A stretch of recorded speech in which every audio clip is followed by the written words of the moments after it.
So guys, how are you feeling this morning? Awesome, good. At your breakfast? Sure. After that, after the event, there's lots of eateries nearby. Orchard. Okay, I'm Yuantai, and I am a life coach, financial advisor, and I'm your MC for today. Today, we are discussing a very important topic, which is close to our hearts, and that is the future of education and workplace. So there are many questions that you guys have submitted before the event, and I'm sure during the event as we go along, you have many questions as well. Yep, so we are all concerned with questions like how will be the future landscape of education and workplace like, and how can we be better prepared for this changing landscape, and many more. So we will discuss all these topics in the next 2 hours. And this event is organized by Willy organization in partnership with EHL. So EHL, this place, beautiful place, belongs to EHL. And over the last 125 years, EHL has pioneered the methods of Swiss hospitality education and set the standard of excellence in this field. And today, they combine the values of Swiss academic rigor and industry practice with creativity and innovation. And this is the beautiful place. They have kindly sponsored the venue for today. Willy organization, and we are one of Prudential's leading agencies, and we not just focus on finance matters, but we are also passionate on matters beyond finance, particularly in the area of future readiness. Before I introduce our speakers for today, just let me ask you a small favor. Can I ask you of a small favor? Okay, please keep your handphones, your mobiles to silent modes. And there are just few COVID measures, safety measures that I need to inform of you guys. So please be aware because of recent days, we have seen the numbers going quite high. So please be mindful. Please observe the safety distance, 1 meters, keep 1 meters apart. And please keep your mask on at all times unless you want to have a sip of water or take some candy. Okay, and after the event, please don't mingle around. You can arrange to meet outside cafe, restaurants nearby after the event. But of course, you can just take a quick walk around just to have a quick look at the beautiful campus that we are on here today. So thank you for your cooperation, and let's all stay safe and stay healthy. All right, so let me introduce our speakers for today. So first of all, Miss Jenny Ang. Jenny is the founding member of the management team at Yong-Siew To Conservatory of Music of NUS. That's my alma mater. She is currently the managing director at EHL, a world-leading Swiss hospitality management school. And EHL is building up its first international campus, so Jenny is spearheading this initiative. And she is really passionate about education and has spent much of her professional career in this important sector. Okay, next is Willy Tan. And Willy Tan is one of the top financial service directors at Prudential. Very honored to be a part of his team. He's also the co-founder of Mirage Labs, a digital solutions development house. He's also the chair of SG100 Foundation, a society established with the purpose of ensuring that Singapore, the country, we all have a bright and sustainable future. And he's passionate about industry transformation. And of course, our guest of honor, Dr. Jamus Lim. So he's a familiar face. I live in Hougang, so I've been in the blue zone for all my life, actually. Yeah, and he is the MP representing Sengkang nearby. He's also the associate professor at ESSEC Business School, one of the top business schools in Europe. His previous roles, it's quite a long list, includes being Chief Economist of Third Rock Group, Investment and Wealth Advisory, also Lead Economist with Strategic Planning Department of Abu Dhabi, as well as a Senior Economist in Development Prospects Group of World Bank. So he's well-traveled and he has lots of experience in the education, in the economic sector. Also, Harvard graduates. He is also passionate about serving people, of course. And yep, it's our pleasure and honor to have Jamus, Dr. Jamus Lim with us here today. Finally, our moderator, Eugene Xia. He is an international speaker. He's also Singapore's top life coach, being featured extensively in media, Straits Times, TV. Very familiar face. You see him in the street. And he shares his perspective on education and mindset. So let us put our hands together and welcome the panelists. Thank you. Thanks, Yuantai. I'm not a top life coach. Today we keep it free flow. Please share your views as well as your personal journey with us. And we already received a lot of questions from all of you, so we'll incorporate those into the panel discussion. Along the way, I'm sure there will be other questions you want to ask. Please write down first, so that once we open it up, immediately you can start asking. I'd like to start broad before we go into very specific issues. And the broad is, we talk about career, we talk about education, and a lot of people use it very loosely. You know, some people, education is a diploma, some people, it means something else altogether. So what is your personal take on education and this thing called career? Perhaps we start from Willy, since you're the main host of the event today. Can I speak without one? Please be very careful about what you say, recording in process. Yes. Okay, since we start something that's so broad, you know, what it takes to be, you know, education, workplace, career, it seems to be, it's a huge topic, but of course, something that's inspired me to really look at this education, future education, is actually this book titled The Global Auction. It's actually written by a pair of McKinsey consultant who talk about there's going to be a auction whereby, you know, where I speak to a group of high-skilled workers and say, I got this job. The auction is for you, you know, who can do this the cheapest? Raise your hand. So everybody will start auctioning. So instead of the auction that I want to buy a watch or antique heirloom that I, you know, start to bid, people start to bring down the price. So whoever has the lowest get the job. So this is called a global auction.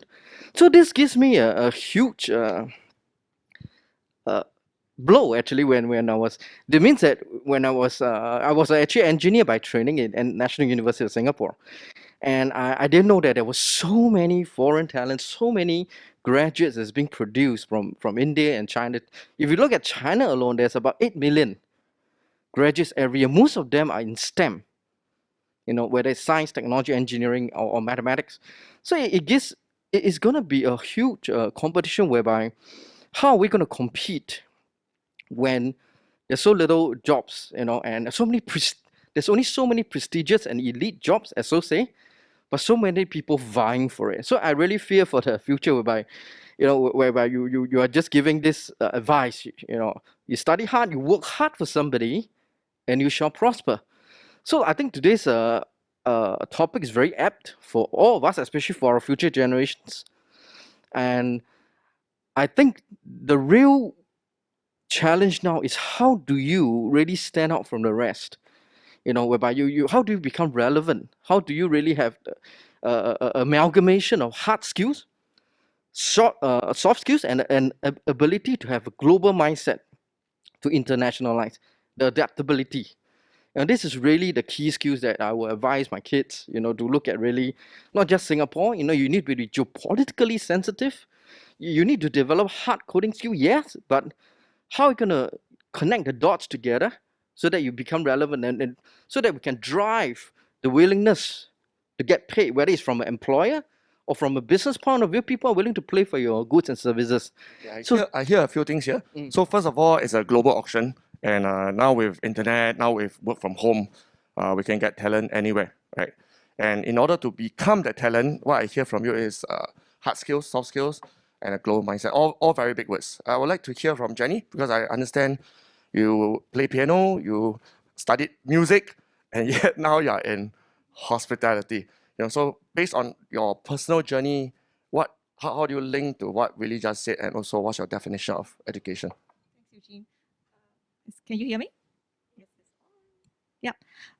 Just want to say thank you to Willy for giving EHL this opportunity to host this dialogue. Willy came to visit, and then we were just talking, and this was a very apt topic for a new school who's starting, a school with 128 years of legacy, and now starting an international campus here. Also very intimidated to be sitting in the same round table as Jamus, to be debating, and hopefully I'm not on the opposition team. I think we can get quite a bit of agreement on this topic. So back to Eugene's original question about education and career, whether these are two different topics, what is the definition of one or the other? Of course, education leads you towards a career, but I think when we look at education from its barest basic, it shouldn't be you educate to work for something or someone.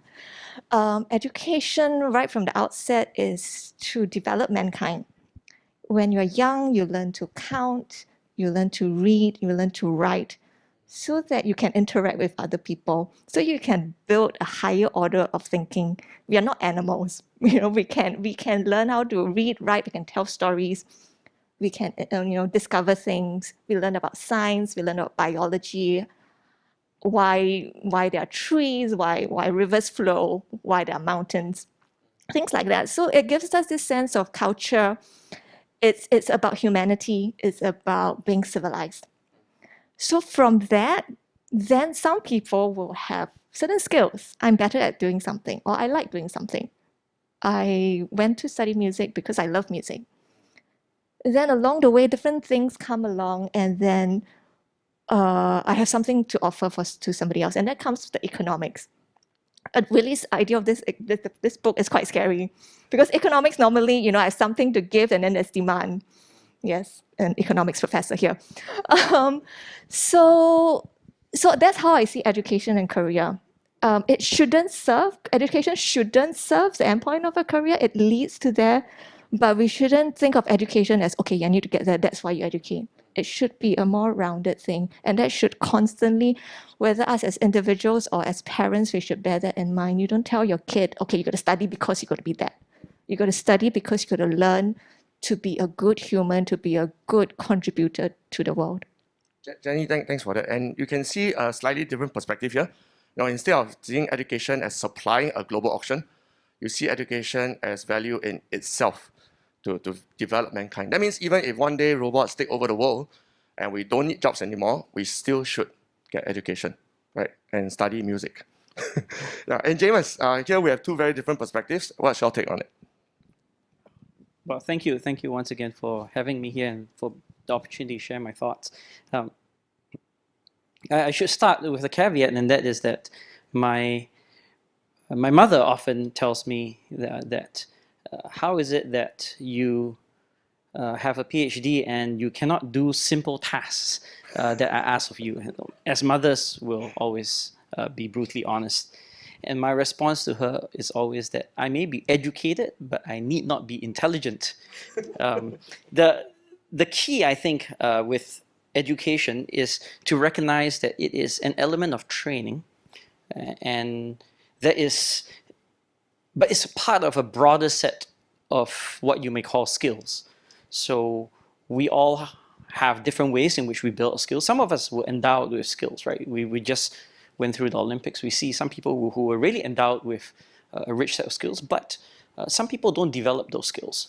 And others who start off with more modest endowments decide to go on and actually really foster skills. And you would all have probably heard of this anecdote about was it 10 or 20,000 hours of dedication to a task? There's some dispute over exactly the interpretation of that story, but nevertheless, I think the idea of intense dedication to something over a long period of time will generally bring you to a certain level of expertise. But that itself is just one part, I think, of education. Anyone that has, and I should caution myself when I say this, because obviously I teach at an educational institution, but anyone that has looked at a CV will tell you that the place that someone went to school should only matter for your first job. So once you get your first job, it really is how you have performed thereafter, what else you have brought, what other skills you have acquired since, what experience you bring to the table. And I think that leads into how I think about education, which is it is really about lifelong learning. It's about a continuous process of seeking to build your skill set, whether it's in terms of knowledge or in terms of skills that are less intellectual but more practical. But nevertheless, they all contribute to a well-rounded set of skills. So for me, to go back to the definition, it will be kind of a fostering of a mindset, an appropriate mindset of constant hunger and desire for learning. Thank you, Jamus. I like your story. Yeah, that's what my mother tells me all the time. I won't ask you to show of hands whose mother tells you that. So there's a difference between education and intelligence. And of course, intelligence means emotional intelligence, right? Life skills intelligence, even spatial. I mean, there's 8 kinds of intelligence, according to certain studies. And apparently in Singapore, I grew up in Singapore, educated in Singapore, and some of you were educated elsewhere. In Singapore, we focus a lot on 2 to 3 of these 8 intelligences. Yeah, so let's move a little bit deeper now. Now that we know that education can mean different things to different people, what can we do about it such that we are actually moving forward in many sense, right? To win the global auction, to develop our interests such that we become a good human being, not an animal, as well as being praised by our mother. Yeah. So this time we go this way, since Jamus is the one who mentioned your mother. Yeah. Well, I was going to say, my mother praises the pet dog sometimes a little more than she praises me. So it's a typical Asian mother, yes. Yeah. So the question was, once again, What can you do? So I think a mindset is important, as I think we all share. That it's important to not think of your education as an end goal. Education is a journey, and again, I realize I'm conflicted when I say this because I teach at an educational institution, but really it is. And importantly, that doesn't, I think, depend solely on formalized education. I have gone through quite a bit of formalized education, but I think a willingness to learn can really manifest itself without formalized education. So some of you would have heard of Ramanujan. He's an Indian mathematician. And he ended up deriving from scratch many tenets of number theory just purely on his own, and eventually he went on and he collaborated. I can't remember if it was Oxford or Cambridge, but he ended up working with professors with many years of education and formal degrees, even though he didn't possess any of this himself. And what distinguished him, I think, was a mindset that he was just curious, intellectually curious, and willing to put in the effort to learn and to understand. Of course, he was also blessed with a certain degree of intelligence as well. So I think that is really a big part of it. If you all, the fact that you are all here in this room suggests that you are interested in learning more about education and what it offers. And I think that is a very important first step. Thank you. Jenny? I fully agree, and I think a lot of experience that surrounds education. We think of educational institutions as, like schools. You go there, you learn something, but there's a whole construct surrounding a school environment. There are the friendships that you make. It was called ECAs, extracurricular, but it's now co-curricular. But it's really like, and it should really be part of the education. And parents should see it as being integral. You just don't do it because you get CCA points, and then because then you can get into some other schools later on. So it's really part of the character building of the students. So not to neglect all these surrounding things that support education. I think as a parent, I'm a mother of 2 teenage girls. So I'm Asian mother, Asian tiger mom. I fully admit, but I've learned to let that go now because my daughters have grown and then now I'm learning from them. How they see the world is quite different from how I see the world when I was their age. When I was young, I grew up with a stack of assessment books. Because that's how we learned. There was nothing else. That's what my mother knew, just go and buy assessments book. You just do them all and you'll be fine. And I did them all and I was fine. In fact, my mother would buy the next year's assessment book. Once I'm P2, I'll do P3, P3, I'll do P4, and so on. So that's how I learned. It worked for me at that time. But now I cannot dish out the same set of assessment books to my girls anymore because in the school environment, they're doing lots of other things beyond just knowledge. There are a lot of group projects. There's a lot of teamwork they need to do, a lot of these different parts of the learning journey that actually the schools are doing now and building an MOE, actually kudos to them. It's really building into the curriculum. That us as parents, this generation, we don't quite realize that. And we are still inflicting our older sort of mindset on the children. And then it's a disconnect. It's not congruent. And the children get very conflicted. Okay, you want me to do this assessment, but my teachers want me to do these projects. So I think what we can do is to realize, of course, as human beings, we go with what is familiar to us. We've done this before, so we know this will not fail, so we keep doing that. But just be mindful that it has changed. And just to work and with the teachers, with the ministry, to embrace this. It's not easy. My daughter came back with the report book. And there's a small column with the grades, with the marks or ABC or whatever. And there's a huge column with the teacher's comments. It's so huge, it's there. But my eyes just like narrowed down to the score column to see what's the score. So the first time I did, I got told off my daughter. I was like, Mommy, why are you looking at the grades? My teacher wrote all these things. Like, yeah, okay, I'll read. So nowadays, when I look, it's like I'm trying not to look there. I'm trying to look through all these. Recently, she's in O-level year now, so she just finished her prelims. So she came back. She was very happy with her grades. She was just telling me to guess how many marks she got for this and that. So I was guessing, A1 is I think 75. So I didn't want to assume. So I was like skirting. I was 74. So like that, but she was clearly happy. She was very proud of her grades, and I was happy with her.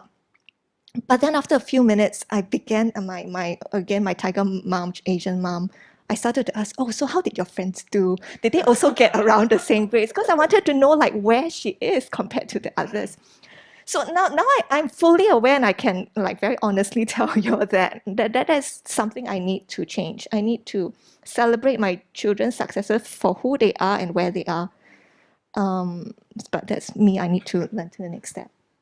Jenny, let's stay on you for a while more. It's very interesting because you brought in the fact that we are parents and Jamus as well, right? You have a 2-year-old daughter? Yeah. I have 2 daughters. You have 3 daughters. A lot of daughters here. Yeah. As a parent, I struggle. Same struggle. I look at the ABC. You haven't had any ABC, I'm sure. It's just 2 years old. Yeah, but at some point, just imagine. I must not stress out that she doesn't yet. Yeah. You can imagine. I mean, even 2 years old, nowadays they go to what? Her guru, Shichida, and all sorts of things, abacus, in order to prepare for primary 1. So as a parent, we all struggle. I mean, Willy, probably Willy is the only one who hasn't struggled. Yeah, because PSLE, he even brought his daughter to overseas instead of studying. Yeah, so I think she's here somewhere. Yeah, so in this struggle, still on the same topic of what can we do? In this struggle, as parents, what can we do so that our children do end up with all these holistic character, everything? Because the school, honestly speaking, I mean, I'm not trying to slam anyone, but the school is not doing enough on the character, on resilience. And I think Jack would resonate with this since he asked this question. Soft skills. I myself, as a 45-year-old man who has been through the system, I know that a lot of my soft skills is because of failure, because of parents, not because of MOE. Yeah, so as parents now, and no one is from MOE apparently here, so what can we do? So maybe we stay on Jenny for a while more. Yeah. I actually, okay, I'm not always pro-government, but I actually think the ministry is doing a great job because I'm looking at my two daughters and the topics that they come home and tell me about and what they're doing at school is really wonderful. Or they are talking to me about social causes, about diversity and inclusion, and these things really matter to them. And I don't, okay, maybe some of it is they learn on YouTube, but I think these things are quite widely discussed in school. They have a lot of programs, a lot of special occasions where they talk about these things. So on that part, I really don't think the government is doing a bad job with that. Then comes our parents, our mindset, because we always think in the past is this, and so it's still lacking. So I would like to give some credit to what's already, back to my point earlier, that we need to understand what's really going on in schools right now, talk more to our children and understand what they have gone through. Just on beyond that point, what they go through in school is one thing, but supporting their passion around that is the other. And that comes from hearing what and really listening to the children and not dismissing their ideas. So one day my daughter came back and said, "Mommy, I want to knit." And then she showed me this picture of this sweater. I was like, "Are you sure you can knit this thing?" But she was quite determined. She said, I will know how to do it. There's this YouTube I'll follow, but I just need to buy the yarn and the knitting sticks. So I was like, okay, let's go and buy. And she did it. She knitted this like wonderful sweater, was very beautiful, and now she's knitting bags and everything. And of course okay, knitting is fine. I don't want her to be a professional knitter in the future, but it was something that she was passionate about. She was one thing she wanted to learn. She came to me and asked for some resource. It's not too expensive to buy some yarn, and I supported her. My older daughter, she wanted to decorate her room with some LED lights. So you go on Lazada and you buy the cheap LED lights and you give it to her and she fixed it. So she transformed her room and she just sees her room in a different way. It just opens up her imagination. So just little things like that, just to support your child's passion, goes a little bit of a long way. I might not be answering your question, I realize. You are. Yeah. And this reminds me of a TED talk I heard before, Yeah. where the speaker said children are born with intelligence and curiosity and creativity, and it's the educational system and parents that restricted that. Yeah, I mean, but since you like MOE, I think MOE didn't restrict that, but parents, our mindset sometimes restrict that. And we go to Jamus for a while, since your daughter is still moldable and young. What do you plan to do so that she doesn't end up like a corporate zombie? So I'll start by pointing out that I think, so I'm fully cognizant of how challenging it is as parents to be able to successfully navigate what we know we must do as parents, which is to raise our children, not to outsource the process of education just to schools, versus the realities of our day-to-day, which is that we are busy, we're trying to pay for our mortgage, put food on the table. And it's just that little bit easier. I found out lately that apparently you can get preschools to toilet train your child. So of course that brought a lot of delight to both my wife and myself, right? And I will admit. But of course, it does mean that we gave up something. We are giving up something. We're giving up the opportunity to have toilet train our daughter. She's still not toilet trained, so at the moment she's still teaching us about cleaning up after her. But it does it.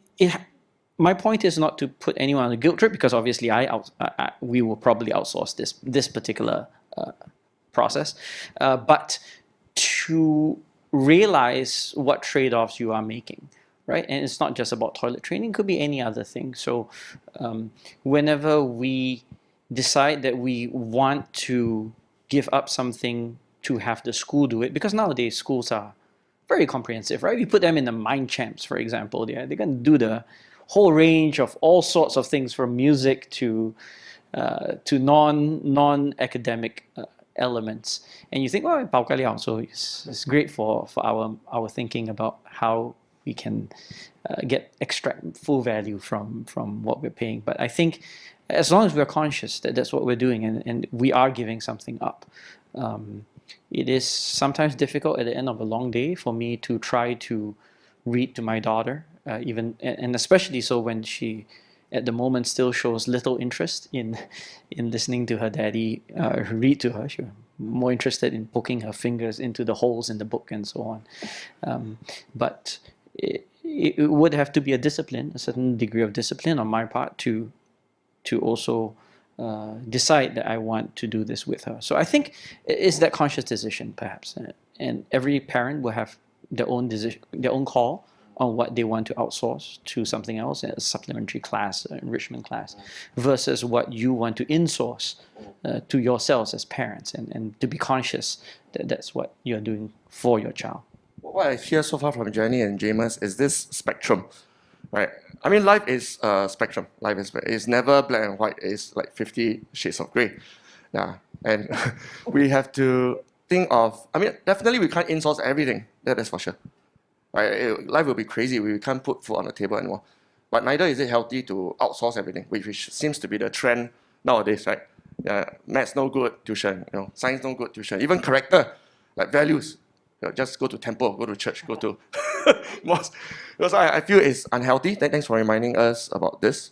Yeah. So as parents, if there's any takeaway from this short conversation we just had, is keep tweaking the spectrum. Don't swing one way or another. Yeah. And really, I've known him for about five years now, and I see him do a lot of things with his 4 children. Including bring them away during PSLE for yes, including. Yeah, maybe you share a bit of that story, and also what other things. Recently there's all these like Lego and other things that I see online on your Facebook. Yeah, please share a bit of them. Bobby, I've been through the system, like what Jenny said, and sometimes I still have nightmares. Seriously, I forgot to prepare for my physical transport last chapter for A level. After that, I woke up with a fear. Have I done my helicopter lift coefficient by Bernoulli's? What my Navier-Stokes? I don't know whether you all recall. So that still gave me some kind of nightmare. So I think at the end of the day, when I look at the children, because I expose them as much as possible to things like climate change, sustainability, because at the end of the day, it's about the impact that you have on the world. Because you come to this world with nothing, of course you leave with nothing as well, right?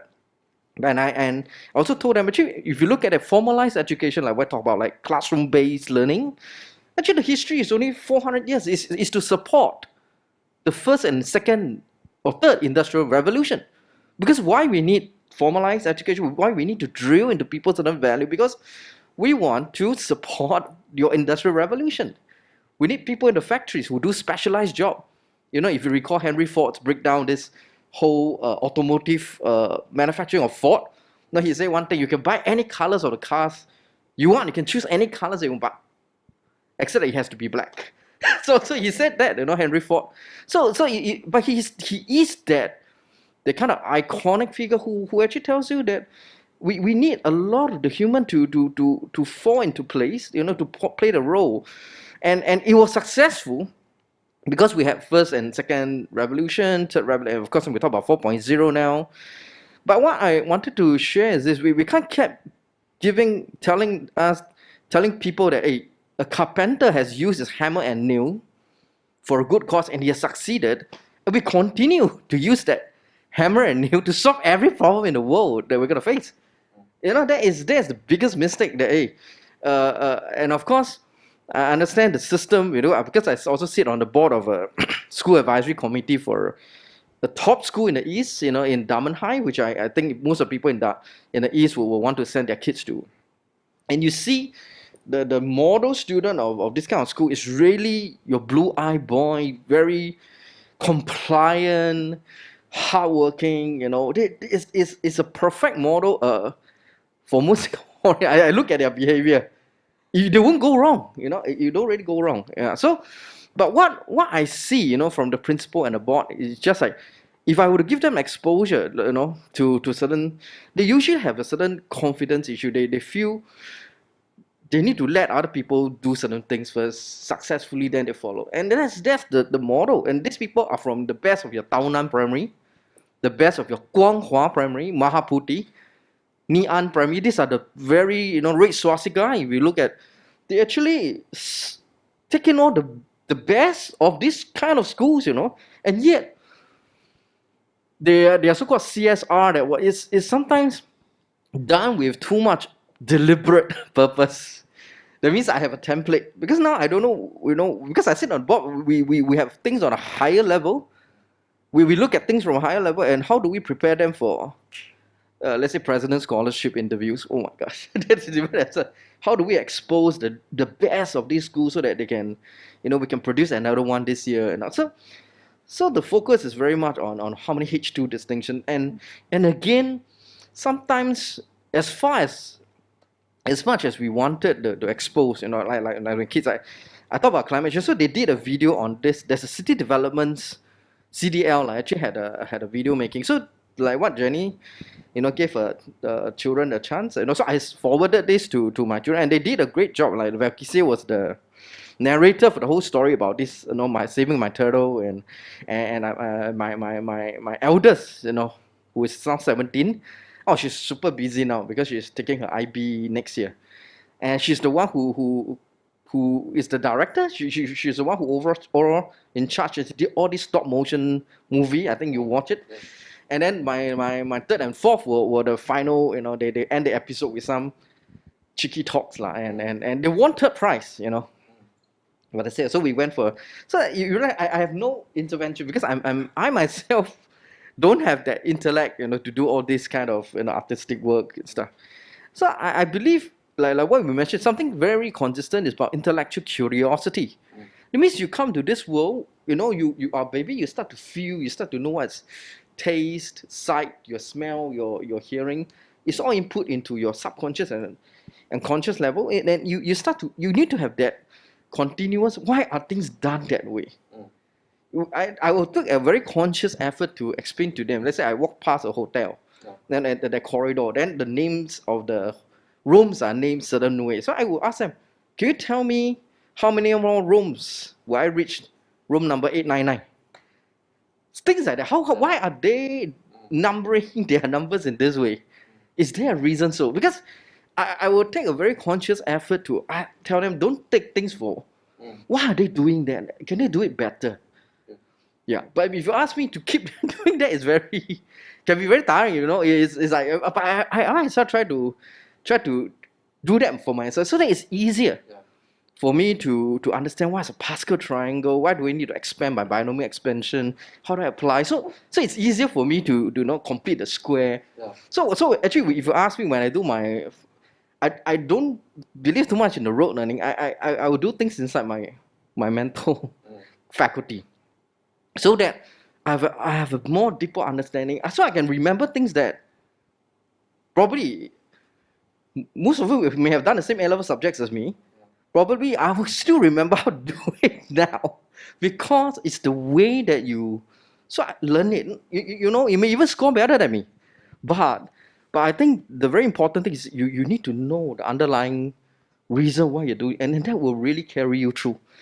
Because we are in a bell curve system for too long, you know, where you draw this cumulative curve, and you drop a percentiles, decentile, whatever. But I think these days we try to do away with all this. I think MOE has deliberately done that. You know, for those who are taking PSLE this year, the achievement level is one step, I hope, in the right direction. And we've got to recognize there are a lot of successful people actually in life I've seen. If you ask me, right, the really true blue successful people, they don't really come from amazing. If you ask me, Nian Poly, they produce people like the Carousel founders, Secret Lab founders is also from Nian, and one more I can't recall. But I don't see this kind of entrepreneur in your typical no naming schools, please. Yeah.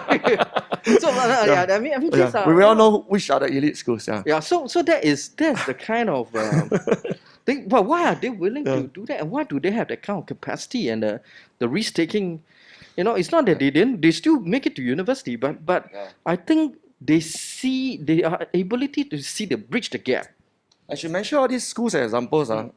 I see another spectrum, right? So just now was an outsource, in-source spectrum. This is the spectrum of individuality versus consistency. Right? And Singapore has reached its success over just a few 50 odd years because of consistency. You know, the ISO standard, where people expect, everyone would know basic maths, everyone knows basic English. Never mind, you're not eloquent. Never mind, you can't be a speaker, but at least when I give you instructions in the factory, you understand and can put the correct chip. Yeah, and this is a very good reminder that we have control. And this is I'm going to lead to my next question. You know, as we have different spheres of control, I mean, all of us here are people of influence, right? In the government, heading a school, heading a financial institution, and also families. You know, as we tweak this control, how much of it should be based on consistency? And I'm of the school of thought that there must be some consistency, right? If not, everybody will be all over the place and there will be chaos. And how much of it should be individuality, right? Fix LED light for any. Imagine your daughter just goes around the whole house, and then the other daughter will say like, "Hey, why are you touching my room?" You know, so there will be some clash at some point if we swing too far to everyone can be a razor boss, everyone can be a secret lab boss. Then who's going to work for secret lab, right? Who's going to be the compliant guy who's going to do your accounting in secret lab, right? Not everybody can buy the good class bungalow if you work for secret lab. Yeah. So what's your take on it? You know, where should we tweak in the context of yourself, your sphere of influence, and for Singapore? We start with Jamus. Sure. I should just preface that with saying that I don't know if I have that much sphere of influence over the government or for that matter over my family. More than us. So the decision maker in my family seems to be increasingly the wife. Happy wife, happy life, as they say. But that said, I agree that there is a spectrum, and I see the tension that you're describing, Eugene, about how we don't want to necessarily have everyone be this independent-minded non-conformist, and then you'll have difficulty bringing about some kind of structure in the workplace and in society. Now, that said, I think that I would just like to add a nuance here, and that is that people who are independent-minded need not be mindless rebels. I'm very cautious when I say this. And part of that is that I think people who are independent-minded simply often require an understanding of why a process has been decided in a particular way.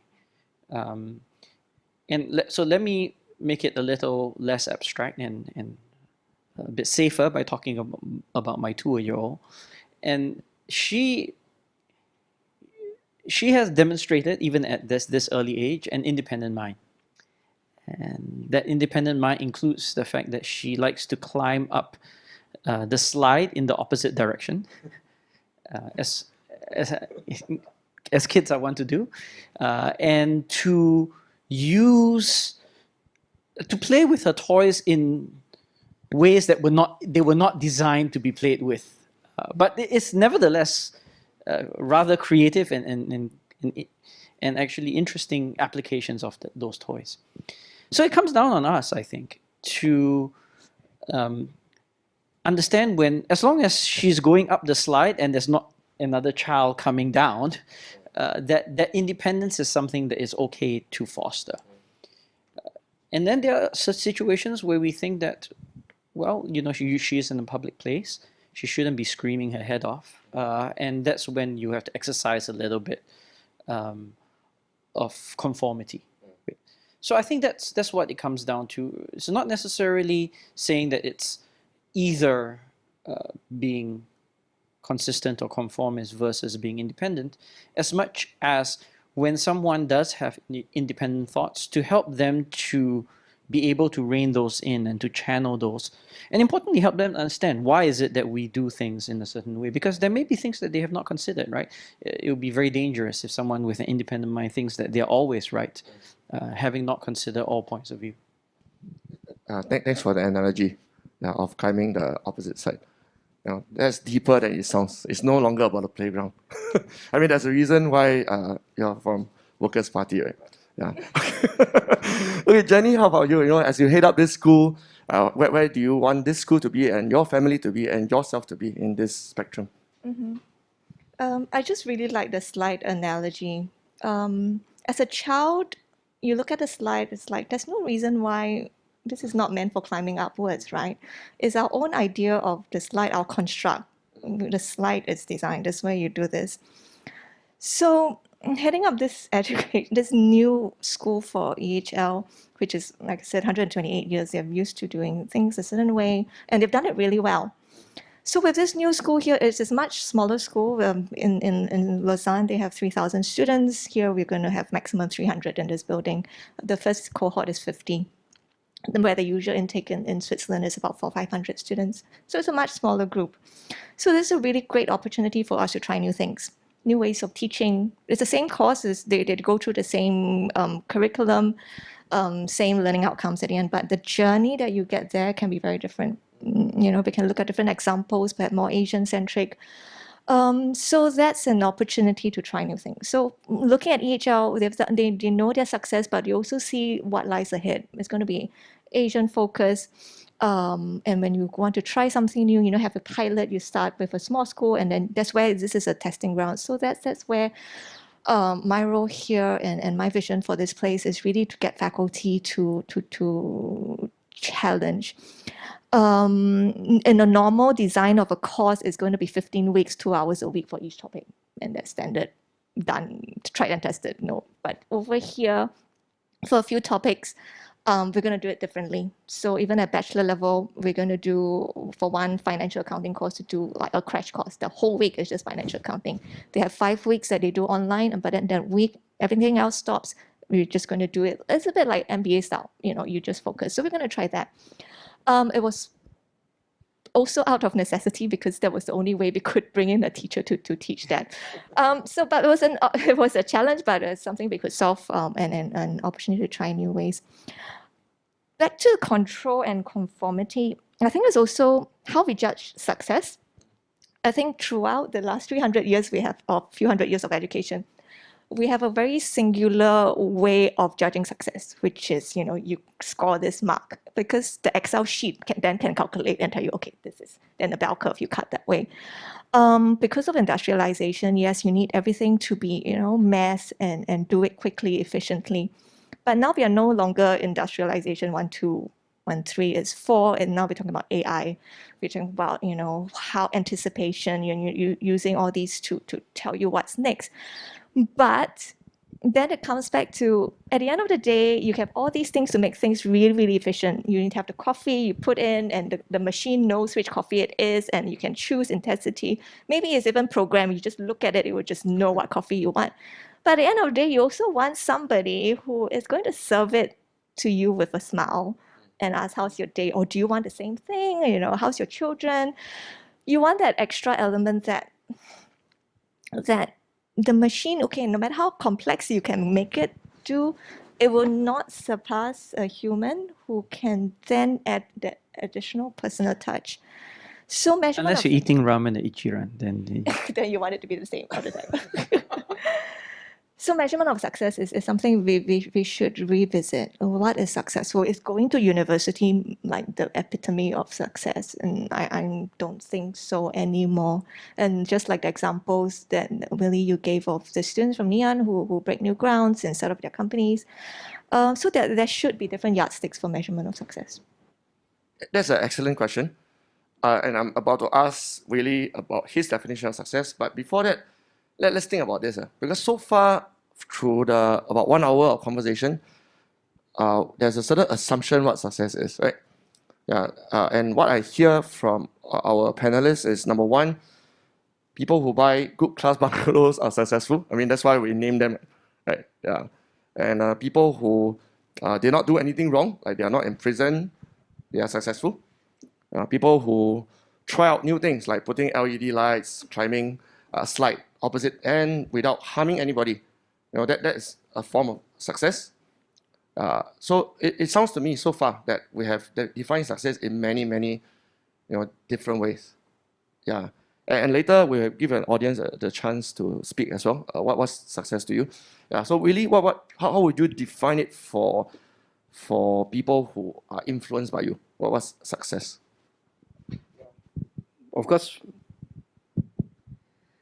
okay, I look at it at the end of the day is look at the kind of positive impact you have on this, whether you leave a positive footprint, on this planet Earth, whether you brought, it's actually wealth.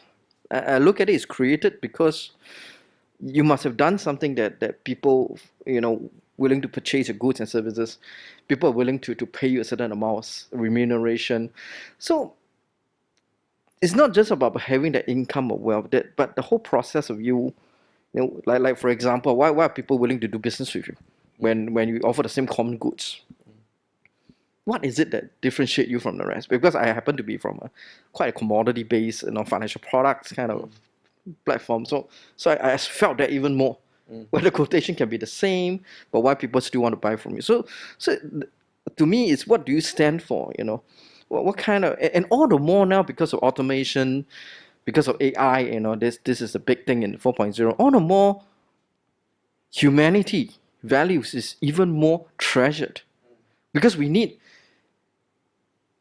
If I were to use a Venn diagram, there's economic lens. That means how much value you want to create as a business, as a person, or even as a professional. How much economic lens, and we have a legal lens as well, because certain things that will be changed. So we need to have that legal lens, and at the end of the day, we need that ethical lens. So if I use that Venn diagram of economic, legal, and ethical, we need to perform at the intersection of these three circles, because that is the way to govern your balance. Yeah, you create too much value, but you've done things illegally, or you've not done anything illegally, but you have actually ethically harmed somebody. So I will always say that to be really truly successful, so probably you may want to look at from an ethical point of view, especially in a world of huge cyber security, policing, what you're exposed to. All the more you need to be very clear about what people are telling you, because you can be influenced by so many things, whether it's media, social media, videos, people talking to the different perspectives. But you need to have that critical, independent judgment. And that, like what I always define, if I look at the ethical issues of today, would determine the legal issues of tomorrow. And the legal issues of tomorrow will then determine the business issues of the day after tomorrow. This is how your train of thoughts will bring you. And executives won't get you into trouble, because you see very, very smart people. Every other day I've seen lawyers siphoning off double-digit millions away. I see people from very good background, doing foolish things. And no matter how much economic value you get, you go into jail, you don't get to spend the money at all. And probably your family will be shamed, generations will be affected. I mean, because they've lost what we call their moral compass. I think that's the point. So I think the focus on that is important. And all the more, if you can do that, you'll be surprised. You actually stand out in a crowd of straight A students. This is exactly what companies, corporations, government institutions are looking at. When let's say they choose a leader for that, it's not because it's the smartest, but because he's able to balance these three lenses, and he's able to operate in exactly the sweet spot, the intersection of these three. Thanks, Willy. I like the Venn diagram. Wow. Hey, who liked it? The Venn diagram? Definition of success. And I'm very sure it's not just three, just that right now we're talking about three. Like Jamus, do you have anything to add to the Venn diagram, or you feel that, you're an economics professor after all. What do you think of this model? Well, I should just say that the Venn diagram always has three. But I'll just say a few things. I will come back to the Venn diagram, I promise. I will start by saying that I shared with you stories of my mother, so let me share with you a story about my father. And when I was around, I think it must have been 3 or 4, my father at the time, he was a sound engineer, and he worked for, at the time, a company called EMI, which used to have a presence in Singapore. It was closing down its Southeast Asian operations. And as a result, they offered him the opportunity to relocate the family elsewhere.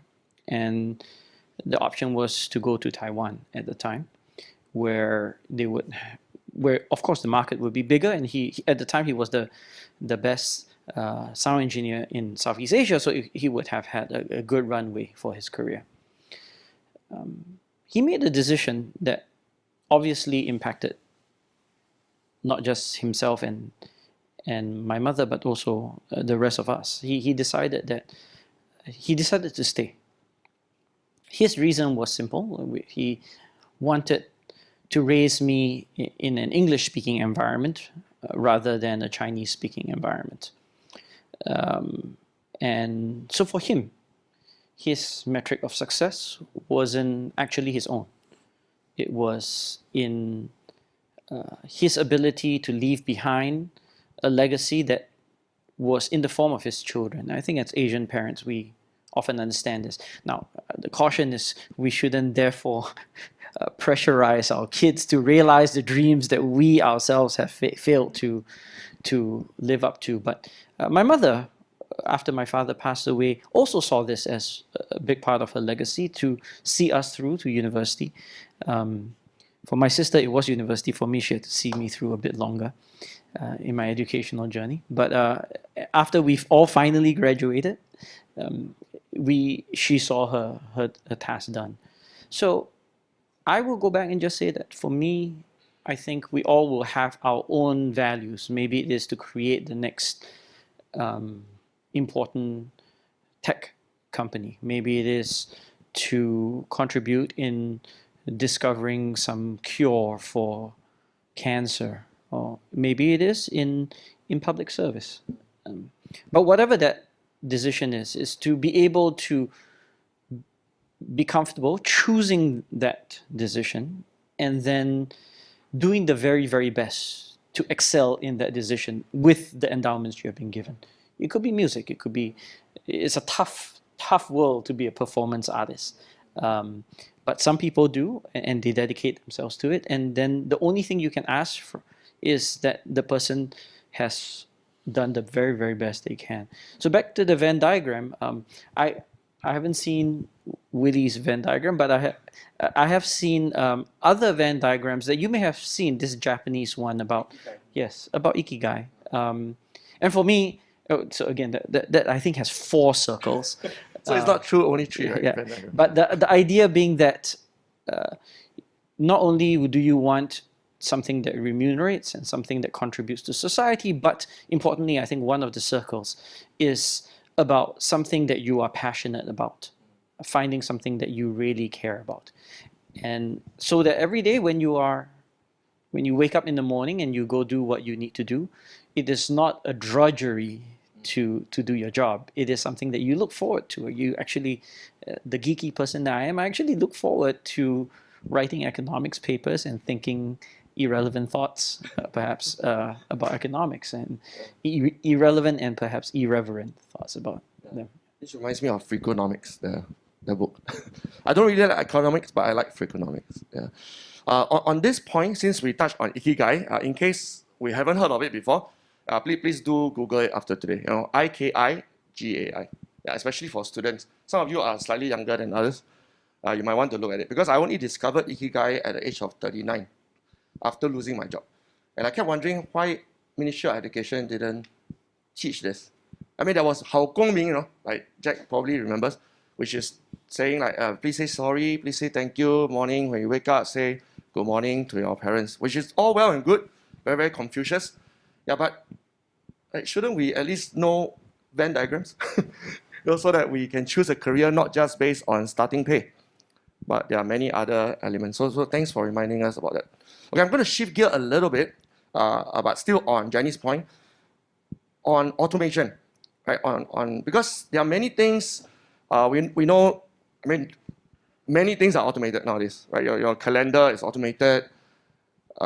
It's crazy how many things are automated. Yeah, and recently I just watched Tesla Bot. Yeah, so there's a robot coming up by Elon Musk, and what he said in the video, and if you're interested, please go and watch him saying it directly to you, is that in the future, all the consistent things will be done by robots. Yeah, so all the individual things, like the smile. Of course, a robot can smile, but you know it's fake, so you don't really feel that good when a robot. Like POSB, do you realize what they say to you when you withdraw cash? They say something, let me try to recall. Oh, it's been a joy serving you. That came from an ATM machine. Somehow, I don't know why I don't really feel very happy when I hear that. I mean, but pretty never mind, but POSB lady, saying that to me, now I feel happy. Right, so Jenny is right, that there is a difference between the exact same task done by a human and a robot. Yeah, and if Elon Musk's vision comes true, then in 20 years' time, like Arthur over there, looks like a very young man, 21, right? You look doubtful when I say 21. 24. 21, sorry, okay. Yeah, I'm good with age. Yeah, so 21, imagine 20 years later, right, at 41, I'm very sure the world will be very different, very, very different for Arthur, where it could be a robot moderator. I mean, you don't really need a human moderator, I suppose. Yeah, but you still need human panelists. Yeah, or like the person, like just now Arthur was helping you to mark attendance.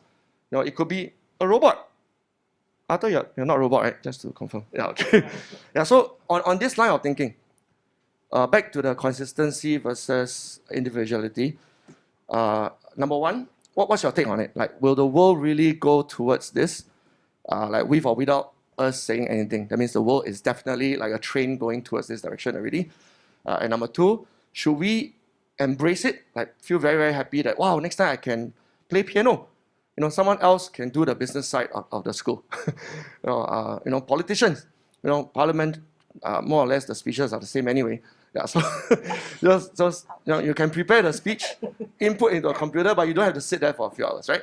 Yeah, someone else will read out the script for you and argue for you. For example, is that to be embraced, or should we do something about it so that it doesn't happen? A very dystopian future, and let's go back to the good old kampong days. What's your take on the future and how we should prepare for it? Let's start with Jenny, since you brought it up. It's a not easy question to answer. Technology is here. I mean, you cannot put it away. If your organization, if your daily life hasn't embraced technology, there's just no way. In Singapore, you cannot even get into the hawker center without, your mobile phone. So on the generic level, yes, embrace technology. Use it to help us. Efficiency, things that you don't want to do, outsource it to technology, let it do it. And then you can enjoy a better life. You can have holidays, you can experience good meals, you can have good conversations and everything just running.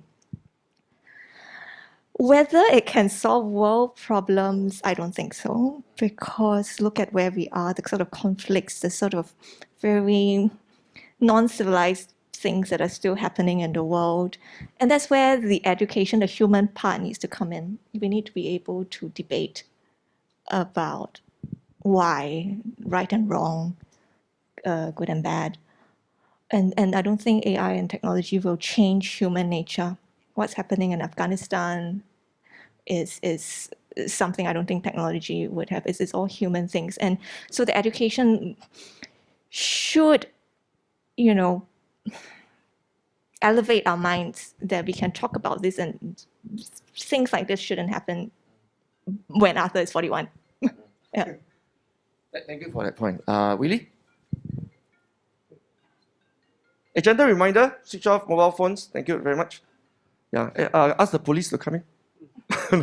Okay, sorry, Willy. Yes. Yeah, actually, you talk about the AI and automation. This is a subject that's very close to my heart. In fact, I like to give this. Please do not think that if there are sorry,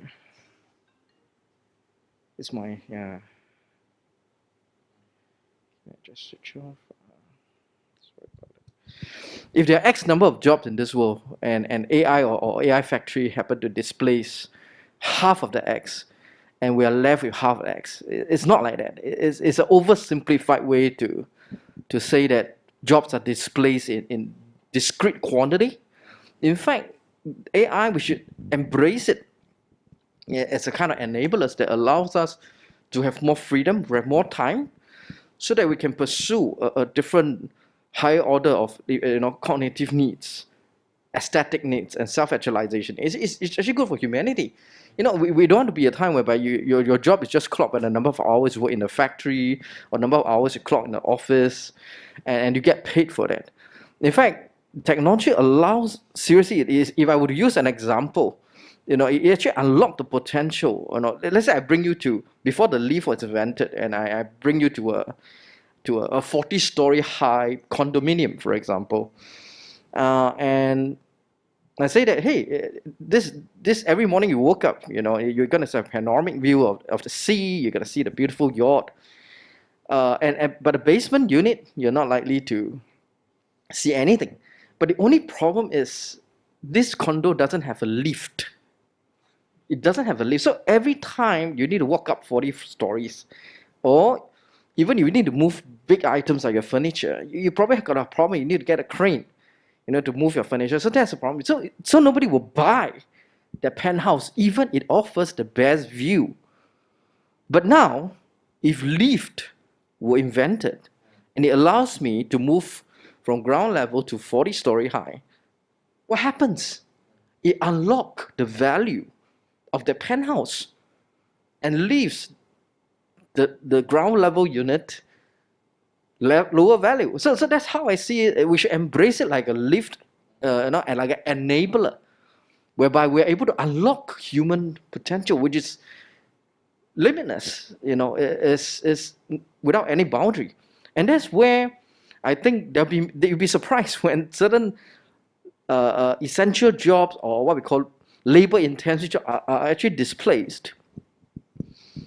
Well, actually, every government, or as parents or as leaders, we should look at it, not as an end end of the world kind of situation, but more of, so how we got this unlocking of the time, your potential. How are we going to latch on to create higher value, so that we got we go up to the higher level of Maslow hierarchy of needs.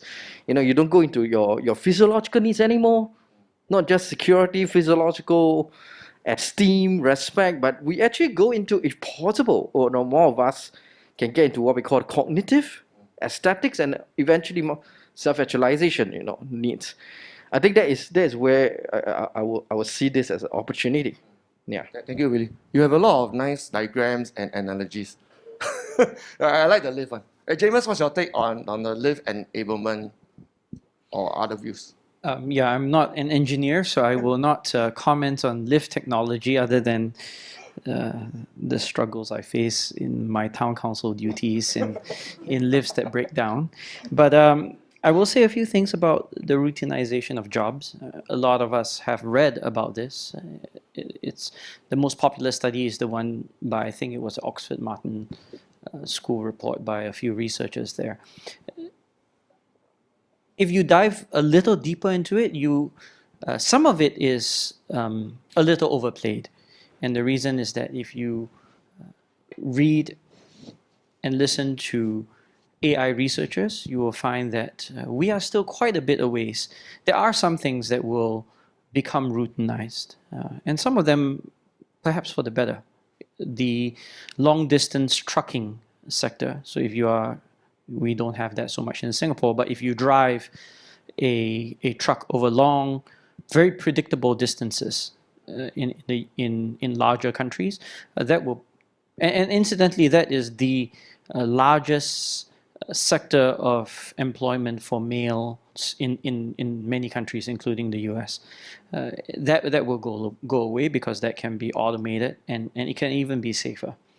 But the navigation of such trucks in much more unpredictable circumstances within a city where you have children running across the street when balls are dropped, that is still not easily substitutable. Then that technology is still 20 to 30 years away. So not everything will be quickly outsourced. There will be time for adaptation. The other point I would make is that we sometimes like to think of automation as something that increases productivity. And as an economist, of course, this is something that is close to my heart. But at the same time, we must recognize that some elements simply are not captured by productivity. And one of this is, for example, some of you may or may not be aware, Japan has extremely low productivity statistics, especially in its services sector. But of course, any of you that have been to Japan will understand why people willingly pay high values for, maybe you don't need the role of sales attendants greeting you in the morning when the department store opens, but just the quality of service is something that, of course, it takes time. It takes longer to perform a tea ceremony than pressing a button from a machine, but yet we derive intrinsic pleasure out of that process, and that intrinsic pleasure motivates us to pay for that. And that gets to my final point, which is that it in the future it will be about finding out what people are willing to pay for. Of course, sometimes some things just are done better in person. It could be purely tactile and physical. No offense to massage chairs, but I personally prefer a massage, for instance, by a human hand. And even other things, you could have, there are now machines that will cook your meals for you in a very, very consistent way. So you're guaranteed that you never lose your Michelin star. But at the same time, who will invent the twist in the recipe?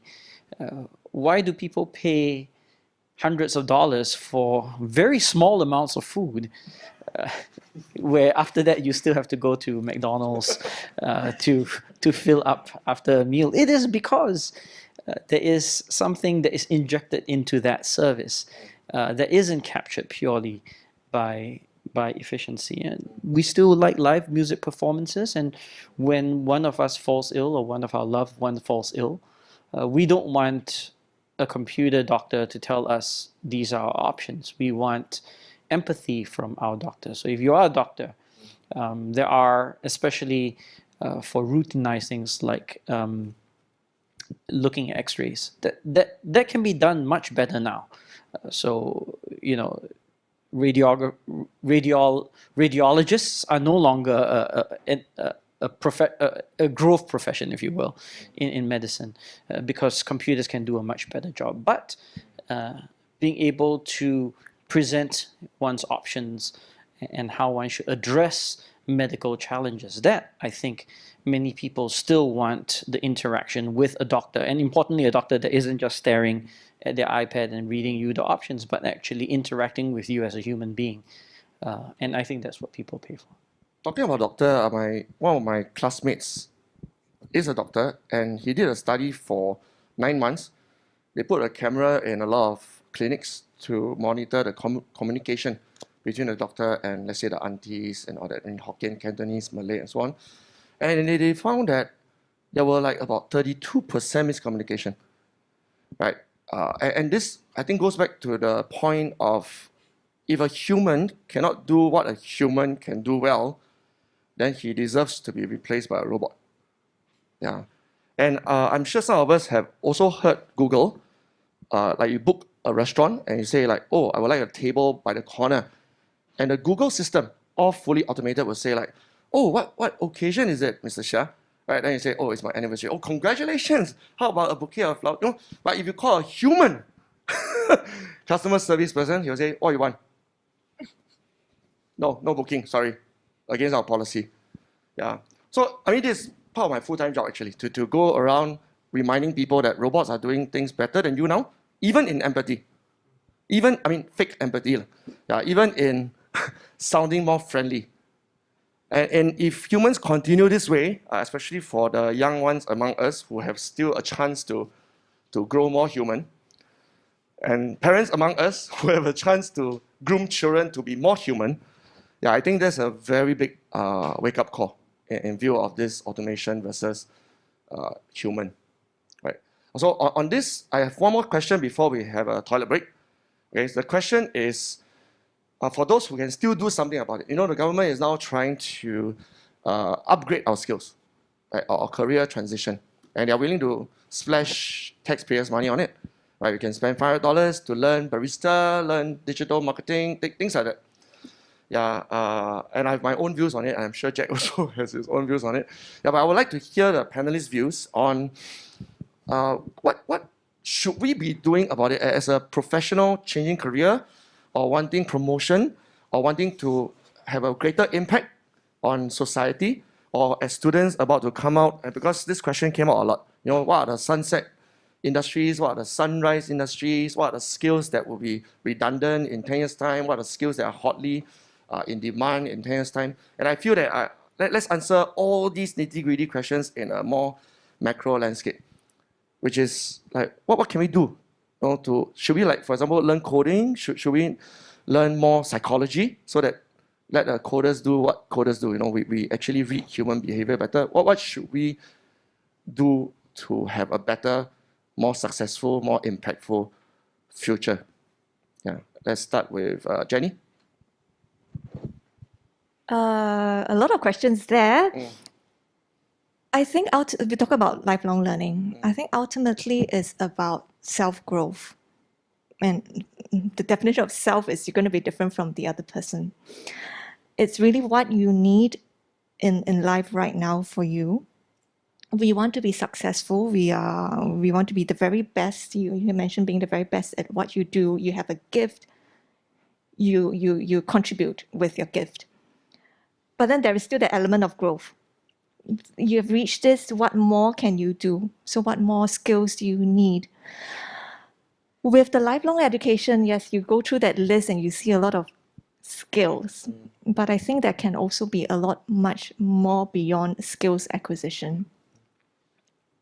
There is the softer side that you cannot just use your skills future credit and then so there's that element that I feel about the soft skills, the aesthetics, the appreciation for aesthetics, the appreciation for service. Why do I need this box of chocolate that's wrapped and wrapped and wrapped and it's beautiful, that you can give to somebody else, and the person unwraps and unwraps and unwraps? Because there's beauty in that. There's thought, there's all of that. So I think in a nutshell, it's self-growth is important.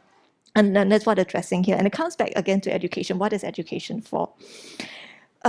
It's making you constantly curious to want to excel, make yourself a better person towards achieving your next goal, to not be stagnating. You mentioned your father. I also want to mention my father. He actually worked for EMI. So wow, link. I think he was making the records. But my parents, that was his early first job or something. But my parents are hawkers. They sell eggs in the market. They have 2 egg stores in 2 different markets in Jurong. But for my dad, it was not just I just sell eggs from 3:30 in the morning to 10 or 11. For him, it was beyond that. He then went round to all the different canteens in the Jurong industrial area to get more customers. I'll bring the eggs to you. Because in the market, you're going to just have the uncle and auntie who live in the nearby blocks. But then he wanted to go to the customers. He went to the different factories. Then he realized all these, the canteens, they have salted eggs, but they don't want to cook it themselves. Salted egg is very messy. You have the soil and da. So he said, okay, I'll cook it for you. So he got a salted egg, and every afternoon in his warehouse, he would peel the dirt, he will wash it, he will boil, then he will sell. So this is next step of value-added service. Then you make money out of that. with the urns, the salted eggs, I don't know whether you all know salted eggs. It comes in urns, these beautiful urns, the very large Chinese urns with the dragons on the outside. You can plant your bougainvilleas in it. So when he buys wholesale these salted egg urns, you know what you do with it? So he then sells them. He make extra money out of that. Then he was also realizing this is not going to be enough. I make all this money, it's going to be only like this sort of step change. So he began investing in stocks and different things. So that for my dad is I see him as successful. He had this entrepreneurial mind, being a very, very, humble background, but he could see the future. He was growing in that sense. He also had a huge appreciation for art, so he also invested in Chinese paintings. He saw in me that it was important that he, despite him being very busy and very tired, he would bring me to art galleries to see exhibitions and things like that. So that was important for him. There's a piano upstairs. If you go up to the gallery, that's my piano from when I was 10 years old. So when I was 10, my dad bought me this piano. He had a huge fight with my mom. My mom's like, why do you buy such a big piano? There's no space in the house. But he wanted to give me this extra added value. He thought buying this special instrument for me would help me propel in this direction. I was not like a prodigy of any kind. So it was. So this is like measurement of, for me, a success story. So he saw this self growth and having this inspiration for the next generation. So that for me is another way of measuring success. I would just add that my childhood piano is also in my university, so there's a consistency right there.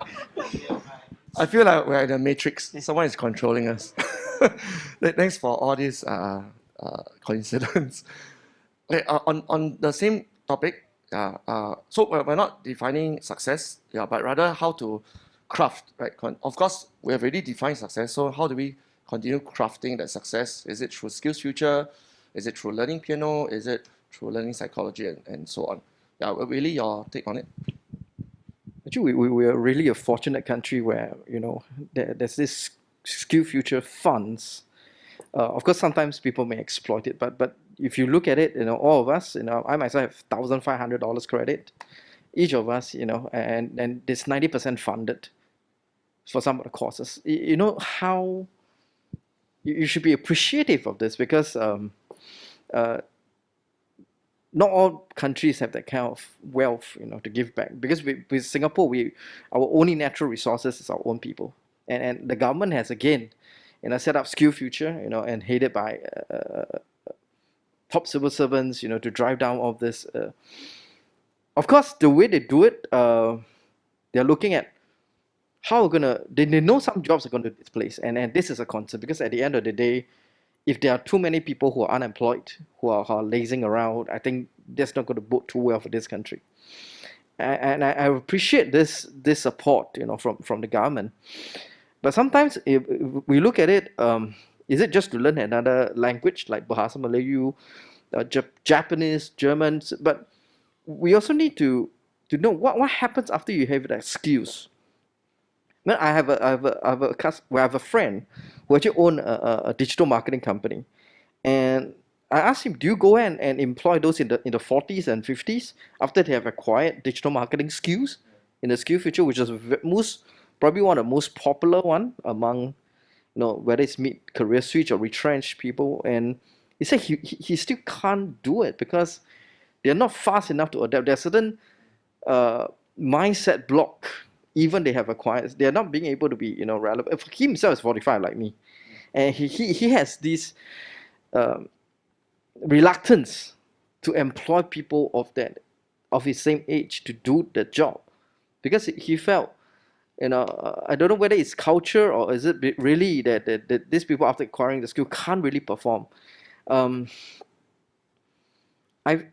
think we are living in this world whereby there's no longer permanent security in employment, and there'll be a lot of segment there's a lot of segment of industry that people probably have to go into. So I thought this Skill Future is a good way in the right direction, but how is it relevant? Because in Singapore, I always find this, if you it's like a system. It's a very ruthless system that, you know, you have all the opportunity when you're like 23, 24, you're young, you're fresh, you have a clean slate, and you've done something for 10 years, 15 years, and if you're out of the system, somehow it's very hard for a person to go back, and because of the high cost of living, again, that perpetuate into, you know, I can't lose a job, and then there's this consistent fear, you know, for mortgage payment, for the kids' education, and I think this is something that we need to address at that point where even does it release, you know, your faculty, your intellect faculty to even pursue something that's totally going to be different from what you've been doing. And let's say you've been a mechanical engineer for 15, 20 years of your life, to ask you to go to Paya Lebar Skill Future Center to go and just pick up something, and then with that, the skill that you're going to compete, it's quite demoralizing, and there's a lot of things that you're being paid. It's that kind of society that we're in.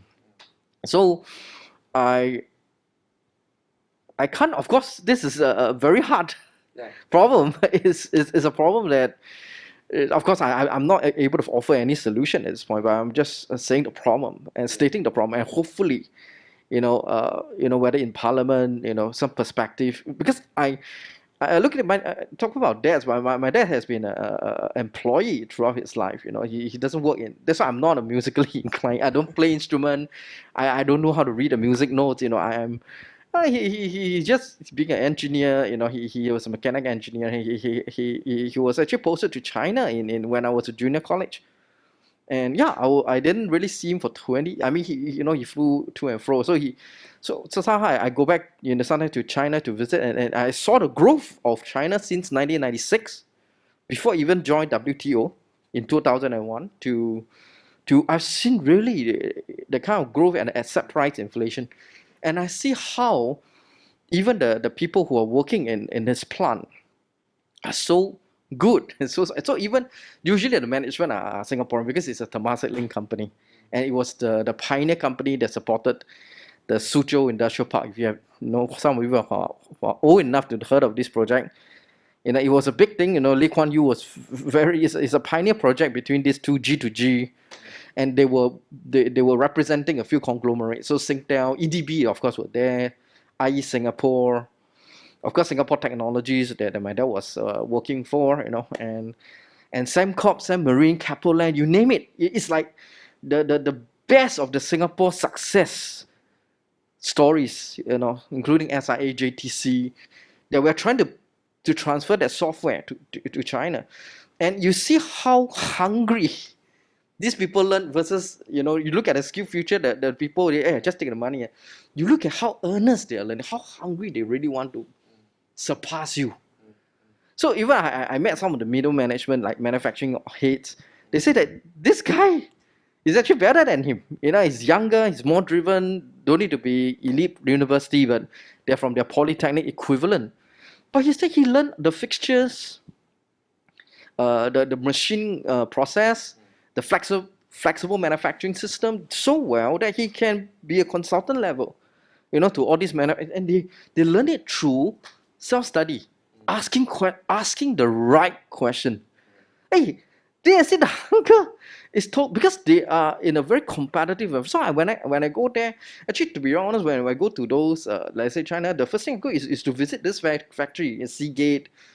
Of course, some of these, AMD, a lot of semicon firms are there, and you notice the people there. They're in the stage of conquest, if I can. So when they're in the state of conquest, versus us, we're already in an affluent society, state affluent. So I saw we lost that part. Decadence, not affluence. Decadence. No, I don't want to say it, but affluent at least, not towards decadence. And this is where I see, like 20 over years ago, and I already see it coming. So so if you ask me, the attitude towards the skill future is how are you going to really learn it so well? And you learn doesn't mean you get a cert, you sign off by some signature that you don't even bother to know who you see, and then think that you can get a job. No, it's the truth is, are you really able to apply to beyond excellence, the drive for excellence? I think it's extremely important. It's a mindset shift. Thanks, Willy. So I think Jenny really touched on a very similar point. We have a lot of systems in place. SkillsFuture is one such system. Yeah, but what is that non-systematic part? You know, the hunger is non-systematic, right? That character building, the entrepreneurship mindset, the ability to even be curious and ask people questions. All these are not covered in the curriculum of either SkillsFuture or, in fact, most schools. I mean, even within school, 45 minutes, if you can teach people how to ask questions, but right after class, they say, is it compulsory to continue asking questions? Then, you know, this guy needs... Will it be tested? Will it be tested? How many % of my final grade is in asking questions? Is that, oh, sorry, you're in the wrong school. Please go opposite. Yeah, Jamus, what's your take on this extra part? So on SkillsFuture itself, I agree with the general sentiment that was conveyed by Willy that it is an incredible opportunity. There are still elements of how the program is run that I think can be refined. One source of feedback I've had, and Willy touched on this indirectly, is that the process of matching, I think, still isn't quite there, in the sense that individuals that are displaced from their jobs certainly have the opportunity to pursue career options to SkillsFuture, but there isn't as much a sense of channeling to where they should acquire skills. What are the clear gaps in the industry that's still needed? There's some element of matching, but there isn't a sense of certainty that, oh, after you train for this new job, you will actually at least have a 6-month to 1 year position. Of course, it wouldn't be guaranteed. You have to excel in that new job as well. But a new position where you know that your training will be put to use, and relatedly, that you will acquire that on-the-job training that is so necessary that if you just rely on studying via a course or via a textbook, you will never fully ease into a degree of nativism, which is the kind of thing that 20-year-olds, for instance, ease much better into. But it doesn't mean that the 45-year-old, I'm very sensitive to the 45-year-old,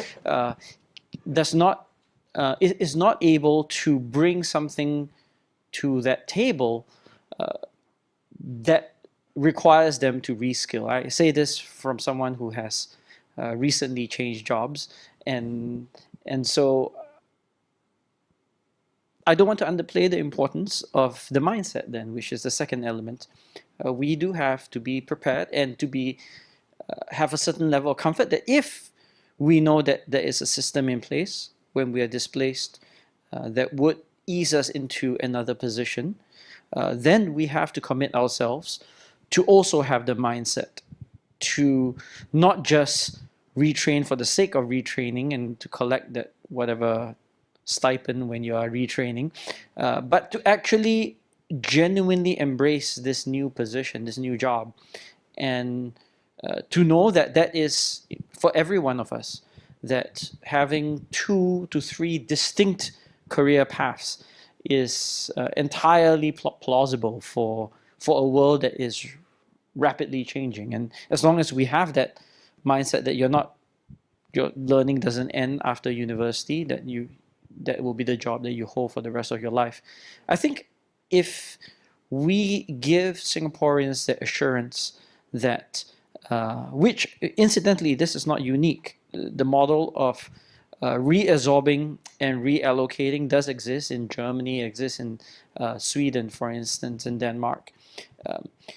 If we guarantee Singaporeans that, okay, here is the social contract, which is if you commit yourself to retraining, and it may not be easy, and the process of reintegration into a new job, we will ensure that you will at least have a job that you have the opportunity to prove yourself thereafter. I think that's both ends of the social contract, rather than to say, well, okay, you reskill, you figure out what the needs are, and everyone chooses digital marketing. Nothing against marketing. My sister, I'm bringing all my family into this. My sister is a marketer, so, but yeah, to fully understand what that social contract must entail, which is both sides, I think. Thanks for that. This reminds me of when I first lost my job and I got ACTA, which is now known as ACLP. The moment we graduated, who here is ACTA trained, by the way? ACTA, ACLP? A few. Yeah, after that, we were left on our own. Yeah, and of course, I have to feed my children, so I'm not going to be left on my own. So I began networking, and thankfully, I met Willy. Yeah, so I think that extra element, the mindset, the resilience, the synergies, all these are missing in a basic system. And rather than insisting that the basic system should change, I mean, I don't know how long we're going to wait for it to change, and our life is not getting any shorter, so not getting any longer. Yeah, so we should then cherish every moment. So I mean, this is my final take before we take a break. We should cherish every moment to network without mingling, and to connect and to go, Coursera, Udemy, YouTube, anywhere, to ask Jenny question, Jamus question, Willy question, get their name card, connect with them, have coffee, all sorts of things. Not just rely on SkillsFuture and MOE. Okay, we're going to take a very, very, very short break. Now it's 11:40. Just quickly run to wherever you need to run to. 11:45, we will start the audience part. Okay, so far you have been hearing the four of us talk a lot. So once we come back, please be prepared to share either thoughts or questions. And please don't repeat what we've already shared for quite long. Okay, so enjoy yourself in the toilet. Yeah. And then, okay. So, of course, anyone can ask questions, but I would like those who are less, I mean, we hear less of your voice usually to ask more questions, because we have such events quite regularly and we have heard from a lot of you at many events. So maybe just now, who was it? Vivian, who raised your hand? Oh, you did? Oh, you have, right? You have. Yeah, and since you're about to start work here, teaching French, right? Yeah. Do you have a question for anyone in particular? Okay, good. Yeah. Leon, thanks a lot for your help. Yes. So I have actually, since the topic is the future of education and the workplace, I'd like to know your opinions on how to level the playing field for less privileged children, because I think the four of you came from families where your parents place huge importance on education, leveling up with the piano and stuff like this. And Willy's dad, who's an engineer. I know Eugene's dad was always very conscientious and always, eager to provide for the family. So, but not everyone enjoys parents who have a keen interest in their children's future, or even those who just end up in jail or something, so they just can't take care of the children. Do you have any opinions on how to level up that playing field for those who are left behind from primary one onwards, perhaps? And thanks for, that's one question. Wait, we answer one question first. We answer one question first. Then later you hold on to the mic, can Then I forget the next question. No, just kidding. So I asked Jamus, since I suppose you have been meeting people who might be in that situation, right? Yeah. Actually, I have a question back to you. Is that a Vader face mask? Absolutely. Yeah, very good. Okay, so we can then communicate. Just don't breathe too hard. I actually, so it's a similar story to Jenny. That piano came with a lot of gnashing of teeth. We did not come from a privileged family. My parents both, my mother managed to finish O levels, but my father did not. So they understood, I think, the importance of education. But at some point, basically after primary school, they were no longer able to hold my hand to guide me in education. So I was fortunate in that one of the things that my father, I did go to a more well-resourced primary school. I went to Catholic High. And it was the moment when my father suddenly became very Catholic. Prior to enrollment. At that time, you didn't need to volunteer for alumni associations and stuff like that. You just need to be very devout in Catholicism, which apparently, so we went to church for 6 months prior to the year I turned 7, apparently. But what I will say is that, and I have stated this on the record, I think that our good, so-called good primary schools are very well resourced. And if I had my druthers, I would actually resource schools differently. So the so-called neighborhood schools, I would ensure that they would have funding. And look, the truth is, you stop funding with MOE funds RGPS, and they're going to survive. They have many alumni and parents who want to have their children be alumni, who will be happy to contribute to the advancement of their finances. But that's not the case with a number of neighborhood schools. So I would start with that. But of course, resources aren't the whole story.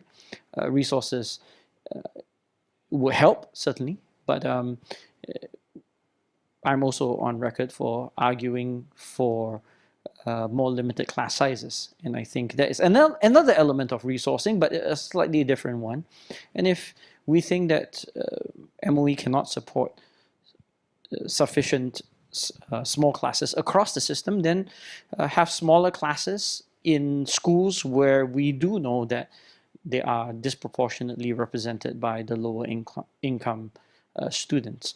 Or even more narrowly, have smaller classes for schools where, for individuals that are all from lower income backgrounds. You know, you can put them into the same class and have them to be smaller. So I think there are ways to address this, but I think it does require a certain amount of courage in saying that we are actually not going to have this artificial egalitarianism. Egalitarianism meaning we fund everyone the same.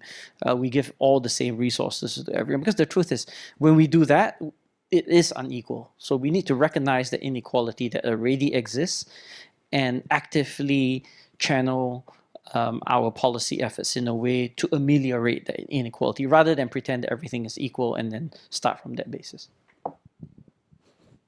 If I may go next, so that's from like what the government can do, but then into the individual families. Every family situation is different. So I went to a neighborhood school because I was the third child. At that time, there was still two-child policy, so I had no privileges. So I had to end up in a neighborhood school. But I was very happy as a child. It made no difference to me. I made good friends. I meet people from all walks of life. So my parents, I mentioned they were hawkers. They go to work at 3:30 in the morning, and they finish all their, at the time, they have to spend a lot of time sorting out the eggs and things like that. So they work full day. But they had flexibility in bringing me to their work. So I was always close to them. Sometimes they would drag me at 3:30 so that, because nobody else to look after me, so I'll be there at the egg store, I will be helping to serve the customers. So then I was not, left unattended on my own. So that interaction with parents and them keeping an eye on me from the young age was important. I would go with them to their warehouse and I would do my assessment books. So I think parents, no matter what, status you are, you can outsource, you can give tuition, you can send your kids to whatever learning centers. The time you spend, the questions you ask them, it makes a huge difference. And I think it's coming back to your question, Vivian. I really don't know how. I know there's family with very, very dire situations where parents are incarcerated, and that is difficult. And then that's when maybe there needs to be larger powers to help with empowering those families. Okay, thanks for that. Okay, for the Q&A, we don't need necessarily all three speakers to speak. Yeah, I just have one contribution to that, as all of us here can do something about poor families. I just met one recently. He's on wheelchair and has brittle bones disease. And I'm not a tutor. I'm not good in tuition, but I went on Facebook and straight away, I think someone volunteered here, Felicia, right? Yeah, you volunteered to teach him English, and a few people volunteered to teach him robotics. Some even volunteered to drive him to school, and all this without government help and without meeting the MP. Yeah, I don't understand. I mean, I'm sure you agree with me, right? I don't understand like why everyone must like first thing is, oh, let's go to government for funding. Let's go to the government for help. Like, don't we have hands and legs? Don't we have Facebook accounts? Yes, but at a policy level, that's what I'm interested in Right. fact. So if we at the government level are going to just leave people to their own resources, especially those who don't have the resources to begin with, how can we influence at the policy level to reduce the gap and level up the playing field? That's basically what at the highest level possible, because as a country affluent, as Willy pointed out, do we leave those who are less privileged or those who have a lesser interest in their children's education because they themselves are lost in the dark, grappling their way through? Because these children left on their own or with their own devices, they're going to be our big problem in the future.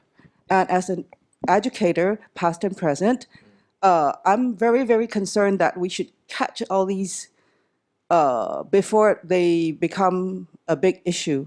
So that's why I'm interested in knowing this, at whether, for example, the Workers' Party, they have some kind of think tank to address this kind of issue, to level up the playing field.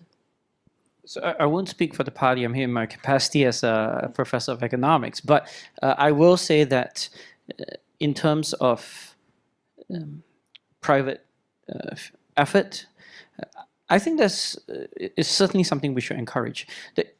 Going back to the policy issue, though, the problem is that if we want to provide incentives for private effort, it has to be there, right? So we don't have a culture of philanthropy in this country.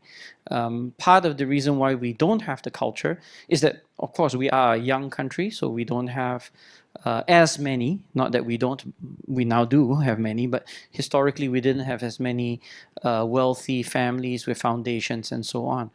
If we want to encourage more private energies and resources, then we should have systems in place to encourage more of such activity, of such foundation establishment, through tweaking the tax system, especially for the very rich.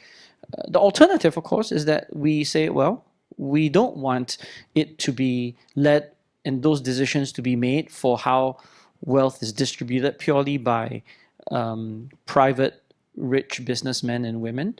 Instead, what we want is we want the government, which is ultimately accountable to all of us, to make that decision, in which case, then we have to have also the courage to raise taxes, especially at the high end. And then say, okay, those taxes would be what we use to finance these efforts. So we can have it both ways and say, okay, we are going to have low taxes and expect at the same time the private sector to then take the lead. We can have one or the other, I feel. We could have a more private sector led system, which is actually the case in the US, but they have quite a lot of incentives for the wealthy to channel wealth via foundations and so on and so forth. Or we have something more along the European model, where they have much higher taxes, and then it is the public sector that is the one that is engaging more in redistribution. Thanks. Carson, sorry, Jack will be next. Carson, I believe you have a question, right? Just now? Yeah. Now? No, please, thanks. Hi. Hello. It's on. Yeah. I just have a simple question. My kids are quite young, secondary school and primary 4.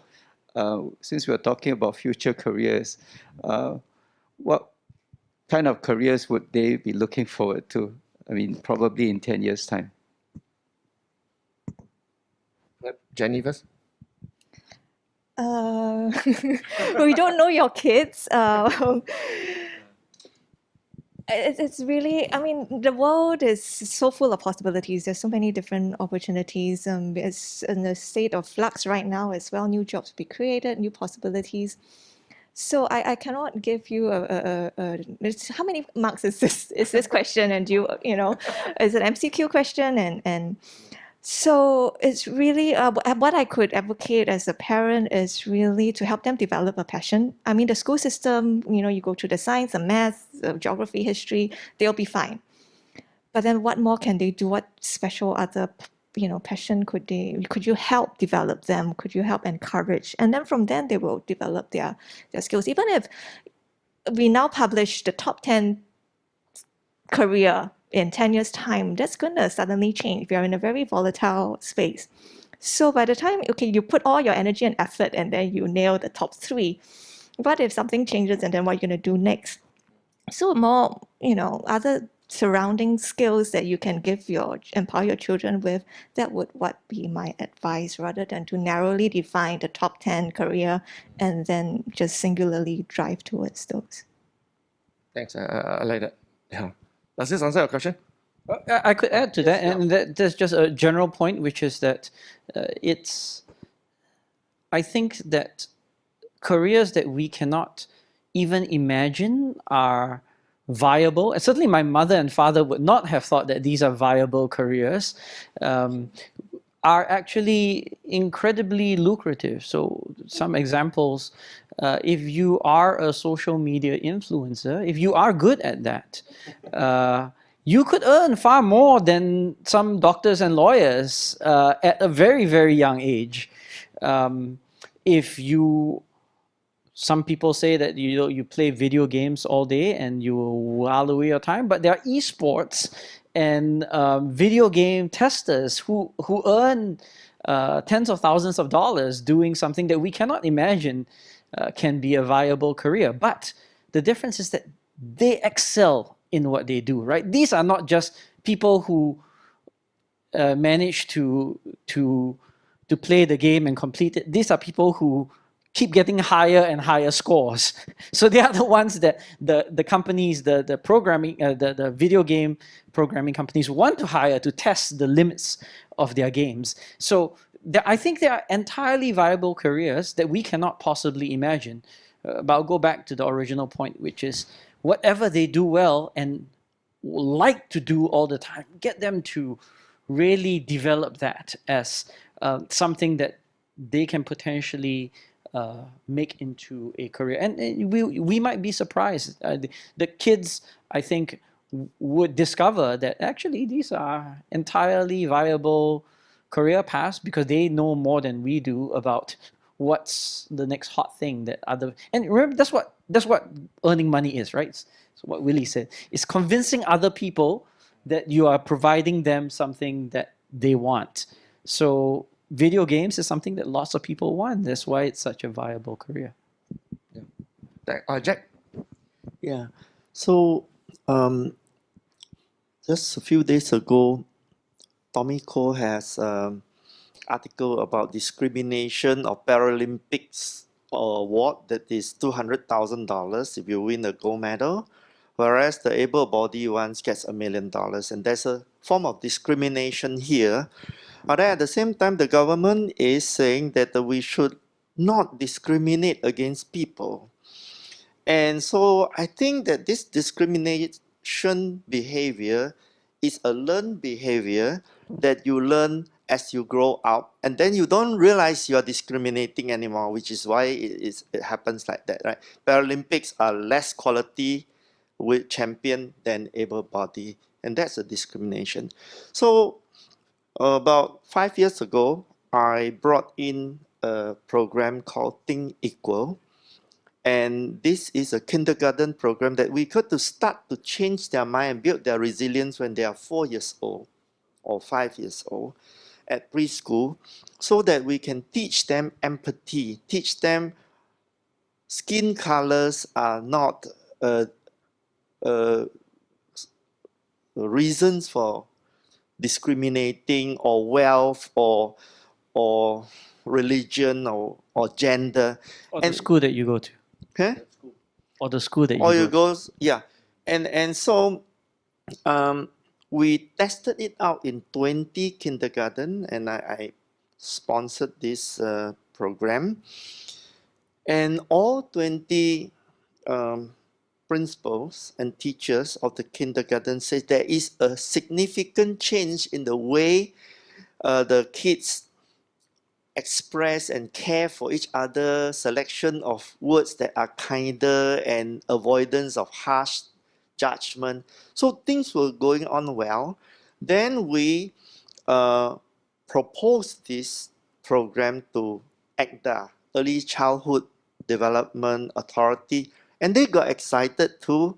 And then they went to research a little bit about this program, which is now worldwide, right? And it's in so many countries. In some of the countries, it is actually a compulsory national curriculum for the kindergarten. Then they rejected it. And the reason they gave me unofficially is that one of the hundreds of donors of this program was George Soros. And therefore, having received money, which George Soros has totally no control over this program, he's just a donor, right? Has tainted this program so that Singapore cannot accept it. I think it's a decision by somebody in ECDA by herself. But what happened is that we lost the opportunity. That means we threw out the Baby with the bathwater. baby with the bathwater, right? And it's like crazy, you know. And I would like you to go to Parliament and tell them this kind of thinking makes no sense, because what we want is that we want to solve the prejudice problem, and the best way to do is to invest it when they're very young, so that when they grow to become teenager, they can tell other people to say, no, I don't agree with you. It's not like that. Is it ironic that the program to get rid of discrimination discriminated against a donor that it's It's ridiculous. So this is the problem, as like you say, citizens should go out and take action. I take action, right? And I put $10,000 to employ a coordinator to kind of part-time to monitor this over one whole year. And then we get all these results coming back that's very good. And then citizens can do nothing unless policymakers take it over and do it to scale. Exactly what this lady said. If the public policy is not there, how many times can we do? So the principals and all these veteran early childhood people that we got together, they're all expert. They say we already worked very hard for a year and this happened and it was good. And now we got a rejection, we can't continue, right?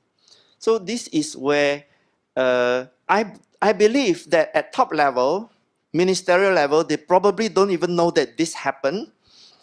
But this is a unilateral decision by an officer who is afraid of something she imagined. Thanks, Jack. Self-censorship, and this is the problem. Thank you. I'm sure there are many such examples in Singapore. I've heard many. And I don't think today is appropriate. I mean, today is not Parliament for sure. Yeah. Yeah. And definitely both of you can meet for coffee. I will only say thank you, Jack, for pushing that through. I think perhaps it's not policy yet, but thank you for your own efforts at this, and I hope that speaking very, very generally, that we do not take our individual citizen efforts at trying to make our society a better place for granted, but also we do not get discouraged if it doesn't get realized. I think we can each contribute, and you made a difference to those 20 classes, and it may be just 20 classes, but and of course we want more than that, but I wouldn't say that we should give up just because of roadblocks. We should just keep working at it. I'll take the rest of it offline with you. But I think it's important to have exactly this forum where these things could be raised, personal experience, so that we are all aware of it. And we all feel, yes, this is wrong, and we can talk about it. Rather than, okay, now I know we can't talk about it right now, but why not? To just no, at least we realize there's something not right, and it happened, and then we have different examples that we can then build up a case further on. Thanks. This is part of change, right? And it's not just government policy and citizen. It's like within the family, parenting, marriage, everything is change. So how do we continue to wrestle, right? Wrestle with change. I think that is a big topic for all of us to consider. I would like to hear from young people. Sorry, someone is it? Yes, young people that. Hi, my name is Ansel. Ansel. Yes. I'm 17 years old this year. Just like to know, outside of certifications and qualifications, like diplomas and degrees, etc., in the future, what are efficient ways to show employers that you have the soft skills required for such a job? Like maybe working in corporate or banking or finance. How do you show someone that they have the necessary qualifications? The soft skills? Okay, do you say you're 17? Yes, I'm 17 this year. You're the youngest, I think. Yeah. And so, just so that the Zoom can hear, Sure.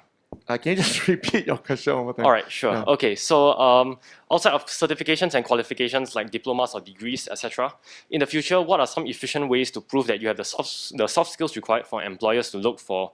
The soft skills that are required that employers look for example, like extracurricular activities or like other certifications outside of school. Okay. I suppose, Jenny, if you're hiring someone, what do you look for? And how do you look for it? Again, it comes back to my point of why you're trying to develop these skills, right? It needs to be a genuine, like it needs to come from within you, and that will be very evident.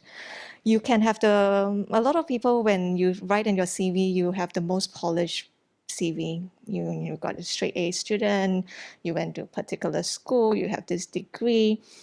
It will all look pretty similar. Then that hopefully somehow by hook or by crook you get through to the interview round. So first job is important. How you present yourself in that interview, it needs to be authentic and genuine. You can be coached, of course, yeah, but that authenticity will still have to ring through. Oftentimes, there are very mediocre interviews that I've witnessed. You ask them a question, they say yes, no. You know, you got to somehow show your personality, and personality shines through from your life experience. If your whole life experience is doing assessment books, or just doing what you are told to do because it will get you to that next thing that you need to do in life, then that makes you a very dull and bland person. But you have a more fulfilling life experience. No, you've done volunteer work. And you don't do volunteer because it helps you get that score, but you really do it out of passion, and you meet people from different diverse walks of life. That really then makes you a fulfilled person, and then you can share, and that will come through naturally. So that is my advice. It will be very clear to the interviewer. And Willy hires quite a lot also. So what's your take on it? How do you tell? Yeah. Basically, you talk about certifications now. It's super overrated, because now you look at now we got options like EHL is one. No, before this year there wasn't even an option. I don't even know what's the equivalent for NUS for your course. Of course we got SUTD, and of course SMU, NTU, NUS has actually increased the intake of undergrad, and they wanted more cross-faculty kind of exposure. So if you ask me, is compared to my time, or even before, when you only have 2 universities and SMU wasn't even around, we have to find our own passion. We need to find our own niche. It's, if you look at how do you present to me, let's say as an employer, is whether you're being authentic, whether you have your own independent thoughts, whether you're critical, and whether you have drive. Do you have that kind of drive to see things through, even you're met with roadblocks? Are you somebody who will just charge through the barricade? You have so much passion in it, and this kind of people, we can tell, who you will be in 5 years to 10 years time. It's quite easy for me to say that, to tell that. And in fact, the willingness to keep learning and be humble, and you can say that, wow, a lot of people will come to university and say, I'm not working for high income or just money, but in the end they still ask, what is my starting pay. So they sort of contradict what they say. They're not being consistent. And I would suggest, internship definitely is one way. If pre-COVID time, if I can suggest to you, have some internship out of this country, because at the end of the day, the exposure is definitely different.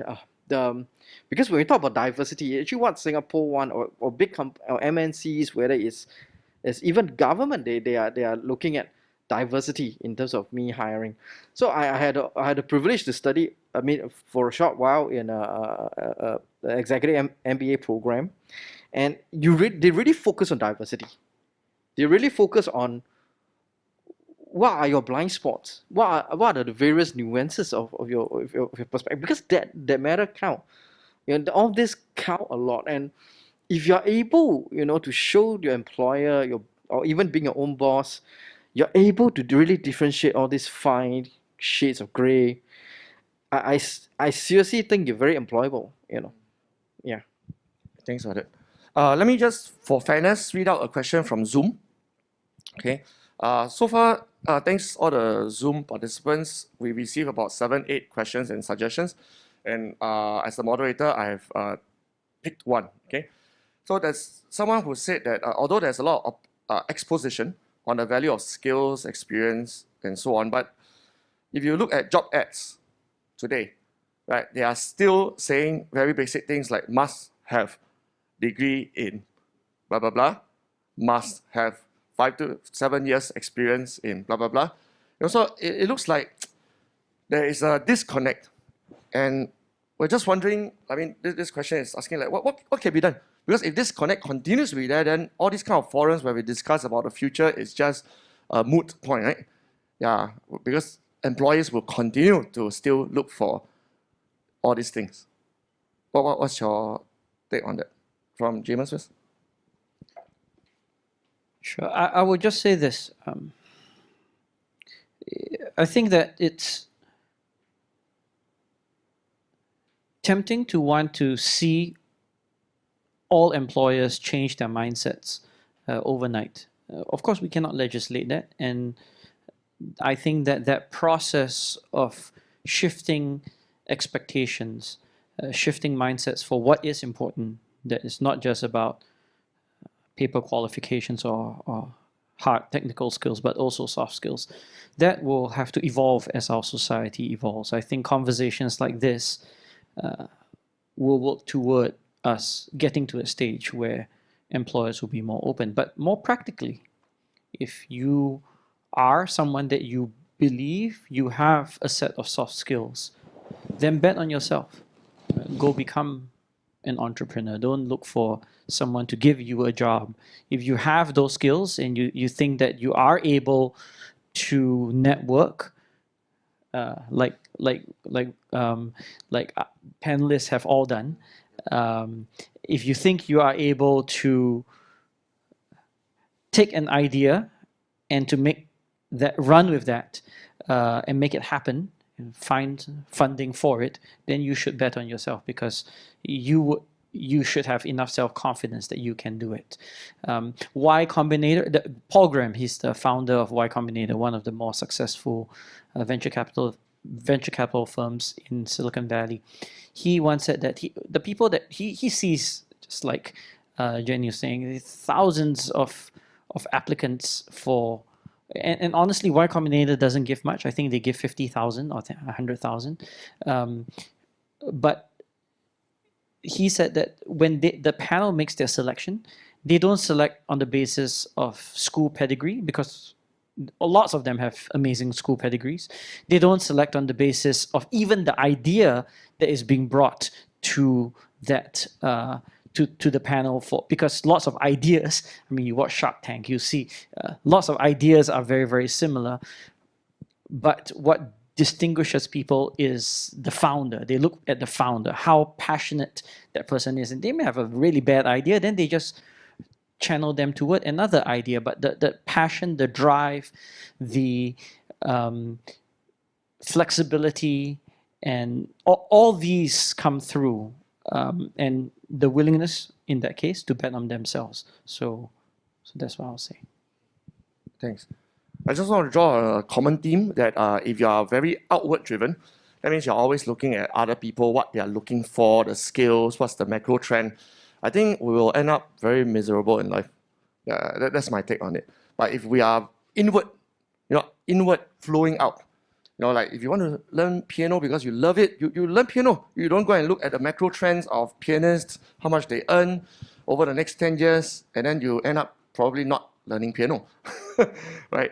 Yeah, and along the way, I'm sure something will happen where there's a match, right? If there's no match, then your inside-out passion needs to be coached, right? Needs to be guided.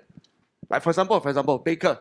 I know friends who bake for a living, and then they are actually not very good. Yeah. So in the end, nobody buys the cake. Then you might say, you see, pursuing passion is not helpful. But back to Jamus' point, are they excelling in baking? Because we all know lawyers who quit law to be a baker and very successful. Right? Like Awfully Chocolate is one good example. Yeah. So I think if you take away anything as a 17-year-old today is let from inside come out. And even during job interviews, it's very obvious that, wow, this guy is speaking from his heart and not because he memorized a few answers that he expects me to hear. Oh, yeah. I'd just like to add to that. I don't think passion is everything either. You cannot just blindly have passion. If you want to be a baker, there's a whole lot of surrounding skills that need to make you a successful baker, where you locate your bakery, how you market. There's a lot of business considerations too. So identify the passion, but then you need to then know what appropriate skills and professional development you need to develop that. Connect the dots. Yes, Willy? Hi, thanks. My question is about sort of the future of workplace in Singapore with regard to diversity and Singaporeans. Do you think we have enough Singaporeans to basically meet needs of the workplace as Singapore continues to grow? And I guess the policy direction has been that we hire foreign help to fill all those roles that we aren't able to fill ourselves. And is this sustainable? Yeah, so that's the question. That sounds like Jamus should answer. Everyone can have a view.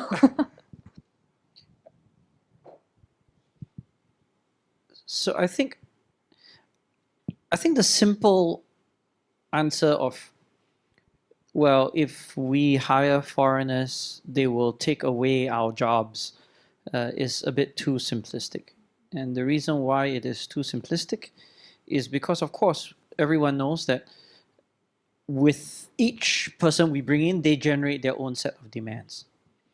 Now that said, I think it's also true that we do have to channel, and I speak here perhaps as an educator just like Jenny is, we do have to make sure that our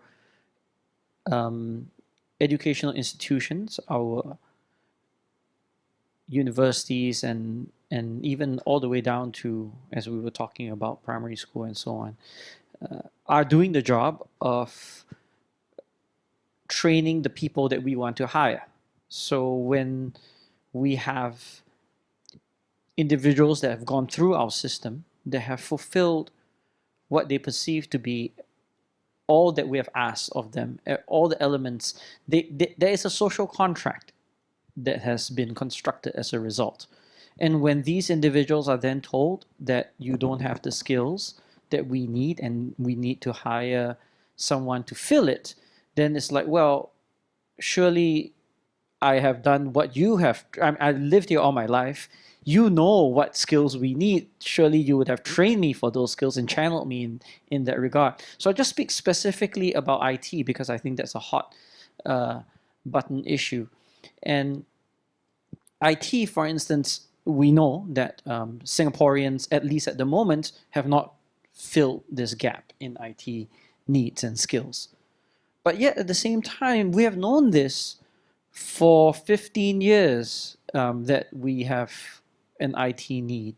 So what is it? Why is it that we still haven't manage to fill. It was enough time for an entire generation of students to have gone through not just secondary school and tertiary education, but even primary school, to have been channeled toward, is it that we need, like is done in Estonia, do we need coding classes at the primary level as part of our curriculum? What are the needs that still, knowing what the pipeline is for what we need in the future, why is it that we still haven't managed to fill this gap? I cannot speak deeply beyond the fact that I minored in IT as an undergrad, but I do wonder whether we have room for expanding our intakes. So that's sometimes the problem too. We have very, very good people. They want to study computer science, and then computer science is this really prestigious degree that people cannot get in. So they cannot get in. What happens is that they give up, or maybe they go abroad to study, and then they eventually stay there. And in the meantime, we don't have enough computer science people, and so we hire these people from second-tier universities because we have a need, and we don't have the computer scientists. But that's because we kind of struck out all those people that could otherwise have gotten into our computer science program in universities elsewhere, because we, for whatever reason, only want some minimum qualification. So. Thank you. Sorry, actually, maybe I should have made my question a little bit clearer as well, in the context actually of the fact that we have a diminishing population in Singapore as well. So right now, I think the workplace ratio is something like 1/3 foreigner, 2/3 Singaporean, and at the trajectory we're going, it's going to be the other way around pretty soon. Like I think in 10, 20 years time, it will be 2/3 foreigner, 1/3 Singaporean. And plus, I suppose with the COVID and how everyone works from anywhere right now, work from home is same as work from anywhere. What is the future of the workplace going to be like? And is there going to be any sort of difference being a Singaporean, having a Singaporean education at all? Is it going to matter? If I could come back to your first question, where the jobs are, I think it's also how Singaporeans view what a profession is. We often hold the gold star is you've gone through higher education, then you get these jobs. We don't so much yet value vocational education, people with hands-on skills. ITE, I think, is doing a fantastic job. Government has really supported them, but generically speaking, we still don't value people with skills. We don't yet see electricians, plumbers with the same regard as someone with doctors and lawyers, but they have the skills. So it's that how much value we give towards different training, academic training versus vocational training. Service staff, it is a professional career too. You need to be trained to serve well. So just having Singaporeans understand that the different possibilities to a career is important. Then coming back to Willy's point about the hunger, Singaporeans are quite comfortable. Most of us are quite comfortable. So if you don't want to do it, somebody who is hungrier will do it. We talk about probably the brand of being Singaporean. Actually, I believe we still have that brand of Singapore, whereby you mean what you say, you honor what you say, you won't siphon off money. You will if the boss asks you to look after this plant or the hotel, you will make it yours. There are horrible stories like this. So at the end, the thing that we have, talk about education, is that we imbue into our people really that honor that we wanted us to keep our words. So these are very good traits that I believe you take some time for other emerging markets to catch up, and we better leverage on that and continue. In fact, if you ask me, we have outstanding people in the past 10 years holding up a director general job in WIPO, which is in IPO, in the world intellectual property. It's actually the ex-CEO of iPods So we got good people like that holding international, even the IOC, the International Olympic Committee, the chairman, or the president was almost a Singaporean. He lost out to the nomination to Thomas Bach, and you could have been a Singaporean. And in fact, there are many, who are doing well overseas and even heading BlackRock asset management, Asia Pac. Just that we don't really publicize them. But I think the reason why they are in those jobs is because it's not just the skills, the management, the qualification, but really they hold very high standards of ethics, work ethics, and their global perspective. And in fact, if you ask me now, there's so many opportunities for our young, to have scholarships that people don't even want to take. It's like we have abundant, especially from A-Star, some of these stat board scholarship that affluent families don't bother because they feel that first few years, of after graduation is key to your growth. So they don't mind spending $500,000.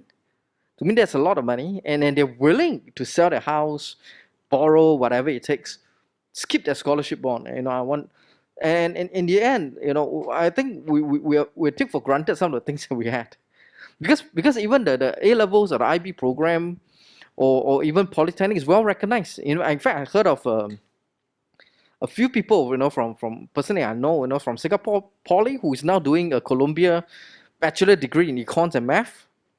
He's one of the very rare that, from Poly that he got into, but he's actually a second generation Singapore citizen. He's from China, Gansu. He was telling me he knows not a single English word when he came to Singapore, and he actually excelled. He's still very driven. He's still like, before he flew Columbia, he was asking me whether I can introduce him to some New York MBB, McKinsey, Bain, BCG people that can give him an internship. And his parents are definitely not affluent. He wanted himself because he felt painful when he was maybe looked down upon when he doesn't know a single English word and when he's in Singapore, and that pain drove him to do so well in poly. Not so much of his grade in poly, but the things that he does outside of the main curriculum that got him to Columbia University. Yeah, as a poly grad, and not many top A-level students can get in, for their undergrad studies. What I'm hearing so far is basically two prongs. Two prongs. The policy prong, which we will need Jamus' help to go to Parliament and bring it up, and the ground up prong, right? Like a Chinese teenager not knowing English, how hungry he is, his drive, his resourcefulness, connecting with Willy, asking for internship. This is not policy anymore. I mean, even if you make it mandatory that from now on every student must go and ask for internship, they'll do it begrudgingly, right? Yeah. So I think we can't escape from these two prongs. And Alvin, yeah, you have a question, right? Yes. Okay. So Alvin's question will be the last question. If you don't, you have a question as well. Okay. So last two questions. I like the analogy by Willy with regards to AI and the machine learning stuff. Thing is that I would say that being an engineer myself, I would say that we need to embrace technology and not just ignore it. Because if we don't embrace technology, we have to kind of complement technology and the human side of it. But the interesting thing when Willy was mentioning about this, I have thoughts about my conversation with my younger son recently. My younger son asked of me and say, "Hey Dad, you know something about technology? I can learn stuff over the internet. Google it. I can learn piano. I can play a tune in piano." And he did that without education, a formal education. And my oldest son picked up guitar through YouTube. What I'm trying to say is that my younger son is in that situation asking me, is it worth to pursue a formal education, like go for a bachelor degree or whatsoever? And within a few months, I can pick up all the skill set instead of spending 3 years in a normal academic curriculum. And that is the question I'm going to ask y'all, the panelists. Is it for the future of education in the workplace? What is it matters? Is it really a formal education, the elites and the MBA and the staff, or the deep knowledge that people have already acquired and is all over the place in the internet, and you can find it immediately and you can get the skill set immediately, the passion or whatsoever. So this is a question that I myself have a problem answering to my youngest son. I would like to pose this question to Jenny the first. panel. Yeah, it's true. There's a lot of skills and knowledge you can learn online. But it depends on you to go and find what is good. And there is a huge degree of what's good and what's not so good. And then the onus is on you to decide. So that comes to what an education institution is for. Then we distill, we curate the experience for you. There's also the surrounding things that comes with the school, the networks that the school can bring you, the classmates that you have that you can bounce ideas. This is not just about learning something, it's about a higher order discussion, about discovering, putting ideas together, solving problems together. So there are things that the school environment can offer that you going, clicking different things cannot. Schools also come with networks. EHL has got sort of linked to 50 different companies in Singapore where you can have internship. You yourself will not have that sort of network. So, but that is very valid. So as education institutions, we're asking, how are we teaching our students? You know, they can just Google and they already know before you even say, they can even cite you things. So the role of an educator, the teacher in the classroom, what do you do then? What is your role there? And then you become the facilitator role. What can you do to bring out the best of the classroom experience? And now a lot more things are online. Sometimes you can't even come to the classroom. Then how do you do that? So it is a valid question that I think ESSEC is also wondering. We have a lot of internationals students who suddenly cannot come into campus. So what's the point of having a nice space here? So when we get the students physically here, what are we doing to really enhance? So it's their experience here. So that's a really, really good question. But to your son, good that he's curious, he's finding out and discovering different things. But we are all human people. You cannot do things in isolation. Then what more can he do after he learned his guitar? Where is he going to find another drummer to play with him? So the network surrounding that is important. Maybe Jamus can give some experience from. So there's a school of thought that believes that education and where you go to for school is only secondary. Is the kind of curriculum that most good universities offer is actually remarkably similar. And why you really go to a school is for the signal value, because it was really, really hard to get into that school. And so by demonstrating that you jump through all those hoops that necessary to get into that school, and also all the hoops that the school puts in place for you to graduate, you therefore have signaled a certain capability that then employers that look at CVs that look remarkably similar have as a simple filtering mechanism for deciding on candidates. So what I'll say is this: for your kid, if they are motivated and self-motivated, Google incidentally has stopped looking at whether employees necessarily have even a degree, if I'm not wrong. They will take you in as long as you manage to go through the hoops that they put in place. They have certain kind of filtering mechanisms. So if your child has sufficient drive and self-confidence in being able to do this, then great. They can certainly bet on themselves. But just know that it will be uphill. Just from my personal experience, after I graduated from my master's, I did my master's in a UK university, and I had the option to continue on with other UK universities. But you may know that UK universities like Singapore, they grade very strictly. So when you apply to a US university, they're supposed to adjust their expectations for what grades you get, but they don't, right?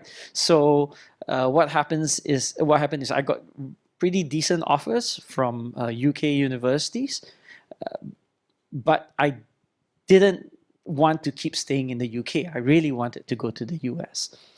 So I turned down at the time, I think it was Warwick and Oxford. And instead I went to a school that many would not have necessarily heard of, one of the University of California in Santa Cruz.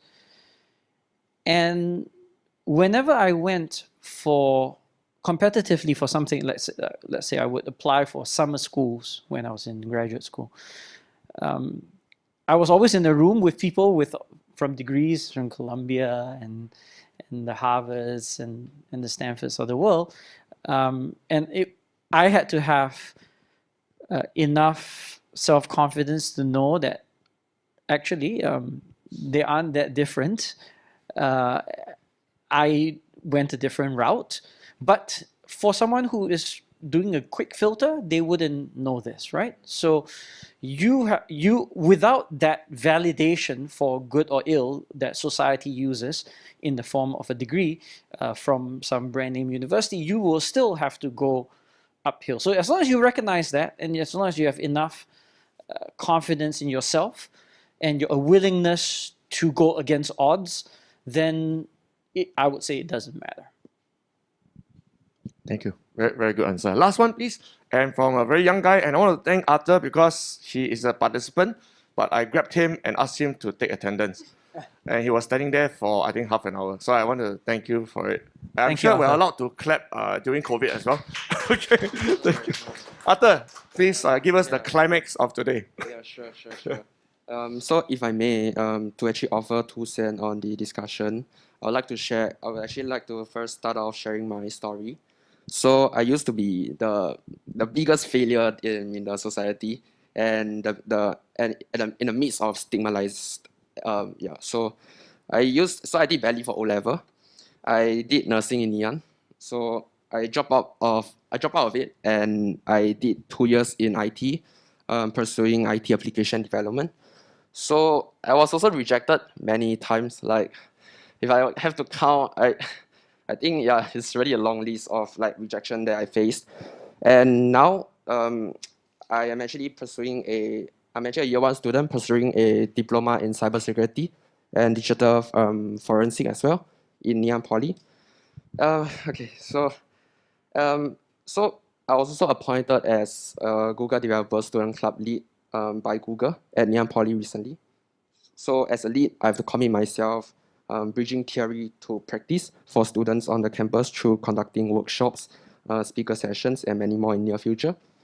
So what I'm emphasizing is not about my accomplishment, but rather in considerations to the relevance of the topic of the discussion we have today is on the 3 points. 1 is on the change in the culture, 2, the landscape of education, and 3, the better opportunities for students.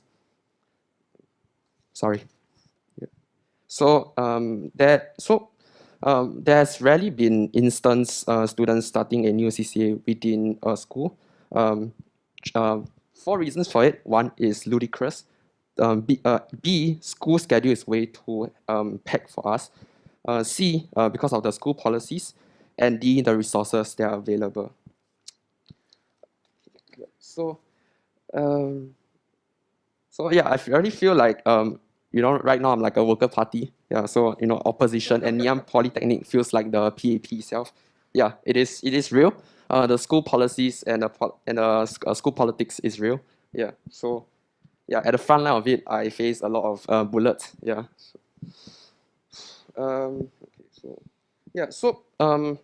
Speaking of the policies itself, policies that are in place, such as it stipulates the number of talents running the club itself. policies that weren't well defined and explicitly stated by the organization behind me and the school alike, yeah, suddenly become very apparent. Yeah, because it's something that isn't emphasized, but in the process of it, it kind of just becomes like a policy. So sometimes you'll be like question mark, but it wasn't there. They will just say that, oh, it's actually it's just that we never state explicitly. Then they'll just say sorry. But after sorry, then what's next? You know? Yeah. So yeah. So policies it really hinders momentum. Yeah. So yeah. And I would actually like to talk about the second point that I mentioned, which is the landscape of education itself. So I will actually use a stick to as an analogy itself. Yeah, it is medium rather than well cooked. Yeah. So yeah, MOE has really done a great job itself actually, because I mean I went through IT as well, so I do have a fair share of my experience there as well.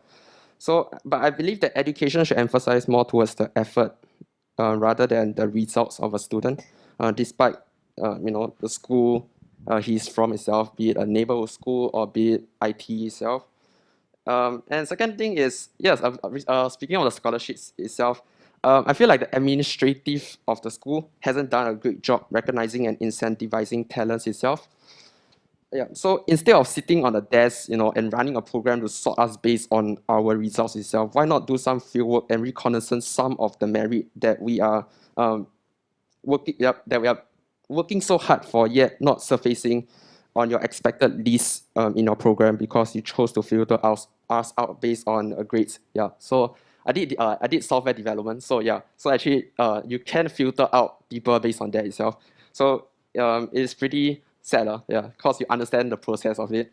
So the third point I would like to get to is better opportunities for leaders itself. So what I am actually doing is that I am actually working on a proposal to liaise with my teachers from IT, from all three colleges itself, regarding training those that successfully applied to Ngee Poly early admission exercise, and mentor them under the DSE leaders itself, basically my club itself, and involving them in the planning phase to better them as leaders, or perhaps joining DSE and Ngee to contribute to our cause. So yeah. Yeah. So to answering Eugene, like early on, I think he did talk about like how can we improve the curriculum. I think because I failed so miserably in life before. I think the most important is really to provide an invisible safety net. Yeah, not a safety net, because everyone will just want to fail and just think that, oh, it's okay to fail. Yeah, but just provide an invisible safety net for students to actually fall back on. For instance, maybe a session dedicated, like maybe a TED Talk series on that topic, maybe such as It's Okay to Fail, that takes place every year itself. Yeah, so for students every year that is facing failures in life itself, maybe there's something that they can learn from the peers who have went through it. So yeah, I think it's all right to make mistakes, all right to fail, but I think it's not all right to be discouraged and give up itself. Yeah, so I was stoned, I was pelted at, I really faced so much of scrutiny. I faced a lot of people just look at me in a very different way. Yeah, so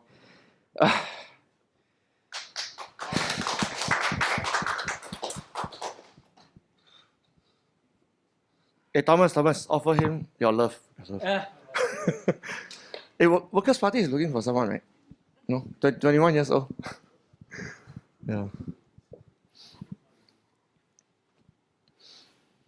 We need young people with passion, with heart.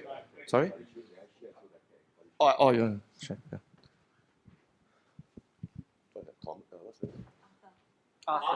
Other.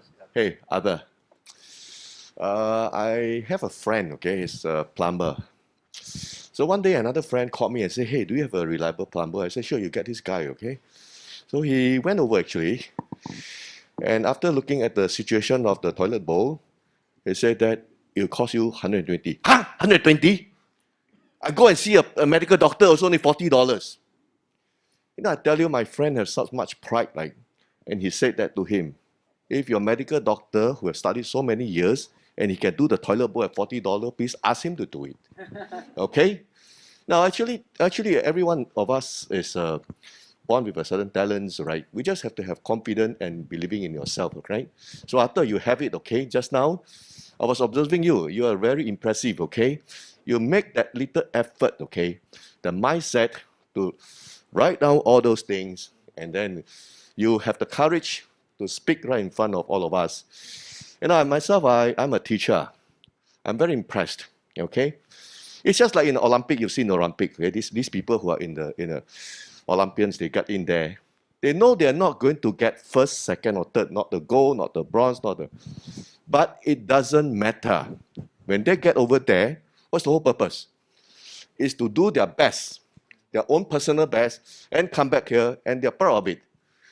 And a lot of, during these tough periods, a lot of personal best was achieved. Yeah. So likewise for you today, it's a good start. And all of us, don't you think that he deserve applause? Yeah.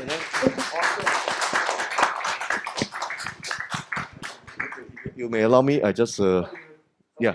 Now just a short one because of time. Okay. Yeah. Right, first, I want to thank all of you for, okay, let me introduce myself first.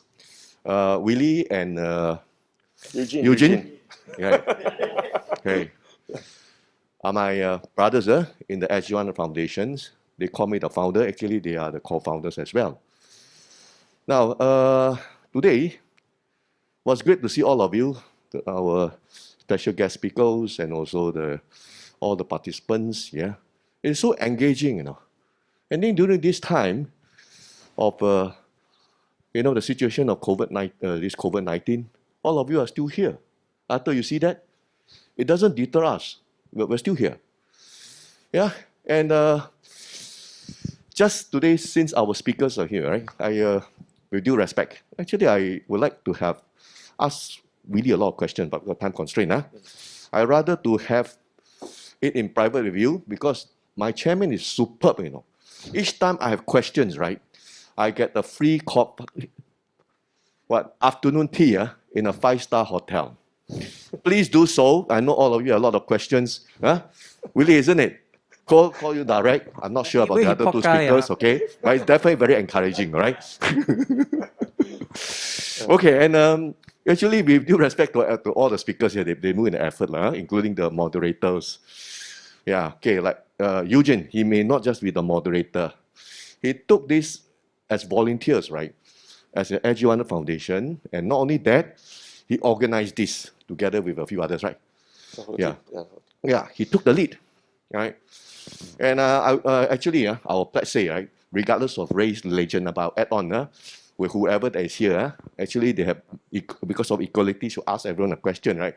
Usually I won't ask you, because we're running out of time. I don't want to, we're going for lunch. But for our speakers here, especially Dr. Lim, it's such a privilege to have you here, and you are serving the nations, right, and the people in the parliament. So a question that's relevant to this topic on the future of education and workplace. Not all of us here would be able to be in the member of parliament. Anyway, the Chinese say, is this the parliament? It's so small, right? So not many of us can get there to speak. So I'd just like to know from Dr. Lim, that, as a member of parliament, so I just repeat, for this case here, there is no political connotation, right? Yeah, regardless of opposition party or ruling party, it doesn't matter. We're all Singaporeans, right? And since you are in the member of parliament, we'd like to know is that on behalf of all of us, how would you help, right? Our government, that means the ministries involved on shaping, the directions and also the directives, right, for the future education and workplace, right? That's the question for you. And as for Miss Jenny Ng, I have never met Tiger Mother before, Tiger Mom. And thanks for coming. At least I know how it looks like, but it's very misleading. So all bachelors here, right, looks is very deceiving, right? But anyway, thank you very much for being here. Because of time constraint, I won't ask you any questions, right? Yes, Dr. Lim. First, thank you, Arthur, for sharing. I think it took a lot of courage to be raw, the way that you have displayed. And I think that it's evident to everyone here that you already have the resilience that would see you through the rest of your career beyond today. And I think that were we all to have that kind of resilience and grit, we will all be better off as a nation and as a people. So I think I do want to commend you for going against the expectations that society sometimes has of what constitutes success, and a willingness to keep plugging on in your own way. I think that if all our young people are like this, then it bodes well for the future of our nation. So, sure. Actually, to actually sum up my point itself, I like, we see things from like a third person perspective itself. But if you were to participate in the process itself and truly understand it, you'll really be surprised by how different it is. The way that we see on the news itself, on the articles, and if you really put in an effort to really understand, like because in IT itself, I've been trying to champion cause itself. There was articles also about me, like what I do in IT as well. So it's not about my accomplishment, but rather it's about like really speaking up more for the students there itself. Because like the more prejudice that we really face is like just sitting on the MRT itself wearing the uniform.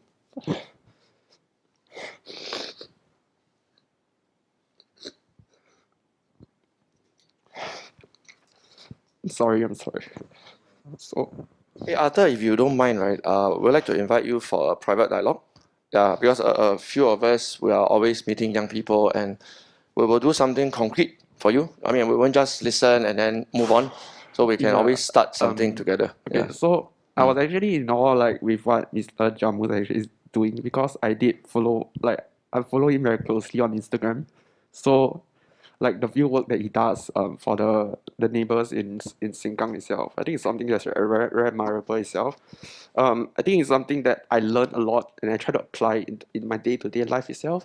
Like really, like to understand the problem itself, you have to participate in it. You can't just like sit behind a desk itself and just gather articles and just data itself. But when because it's about empathy itself, when you immerse your emotion in it itself, you realize that things is just very, very different from the way you see it.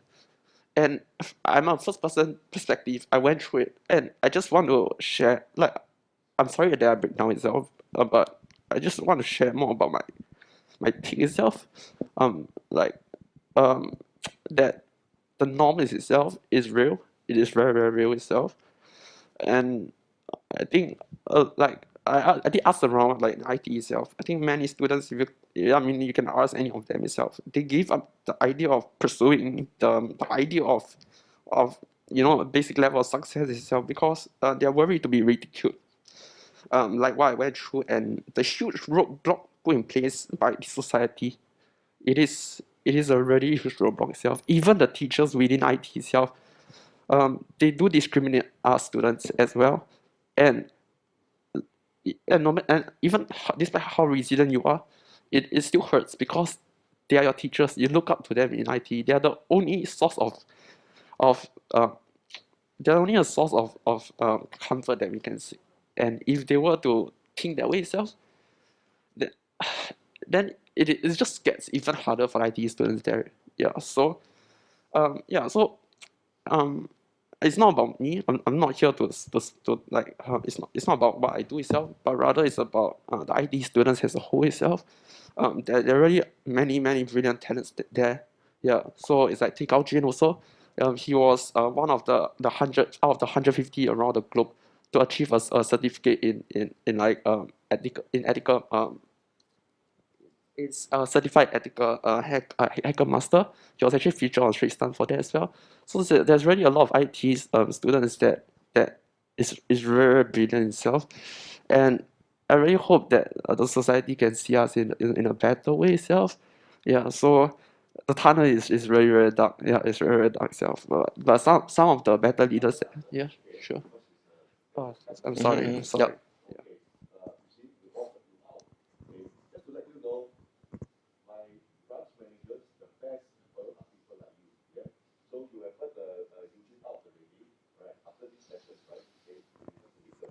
Yeah. Dennis, at least Dennis, Willy, and me, of course, we'll invite Janice and Jamus if they are free. We'll sit down. And it's not just you. There are many, many ITE graduates that we have connected with in SG100 as well as Willy Tan organization. Yeah. Oh, I didn't know that. Oh, okay. So Mr. Jack Sim, who retired at the age of 36, was from IT. Yeah. Yeah. Let's have a meetup because your company needs interns all the time, right? So does ours. And in view of time, I want to respect you because our flyer did say 12:30. So remember, today is the beginning, not the end. I hope we don't just like watch a Marvel movie, go back and eat popcorn, right? Yeah. So everyone, please do something about it. Prejudice is very real, not just ITE lah. Against certain races, against certain nationalities. So all of us, please be more mindful, regardless of what position we're in. I want to take this opportunity to thank every single panelist. They have been very generous, very, very generous, right? They even share the stories of their own father, mother, their own struggles, right? They could have just told us statistics, but they chose not to. So once again, on behalf of Willy Tan organization, we want to thank you. Yeah. Thank you, everybody. Yeah. Also, please keep in touch. Look out for Facebook. Yuantai, Yes, please. we have a token of appreciation for our guest speaker, Dr. Jamus, and Miss Jenny Yang.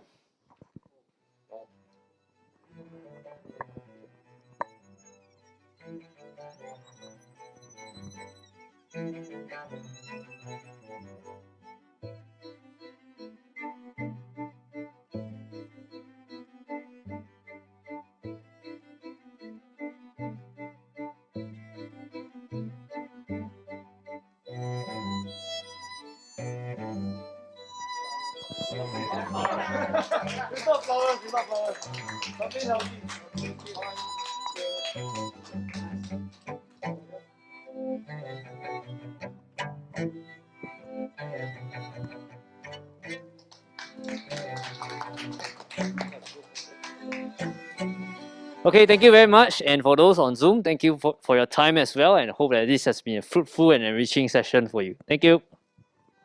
Bye-bye.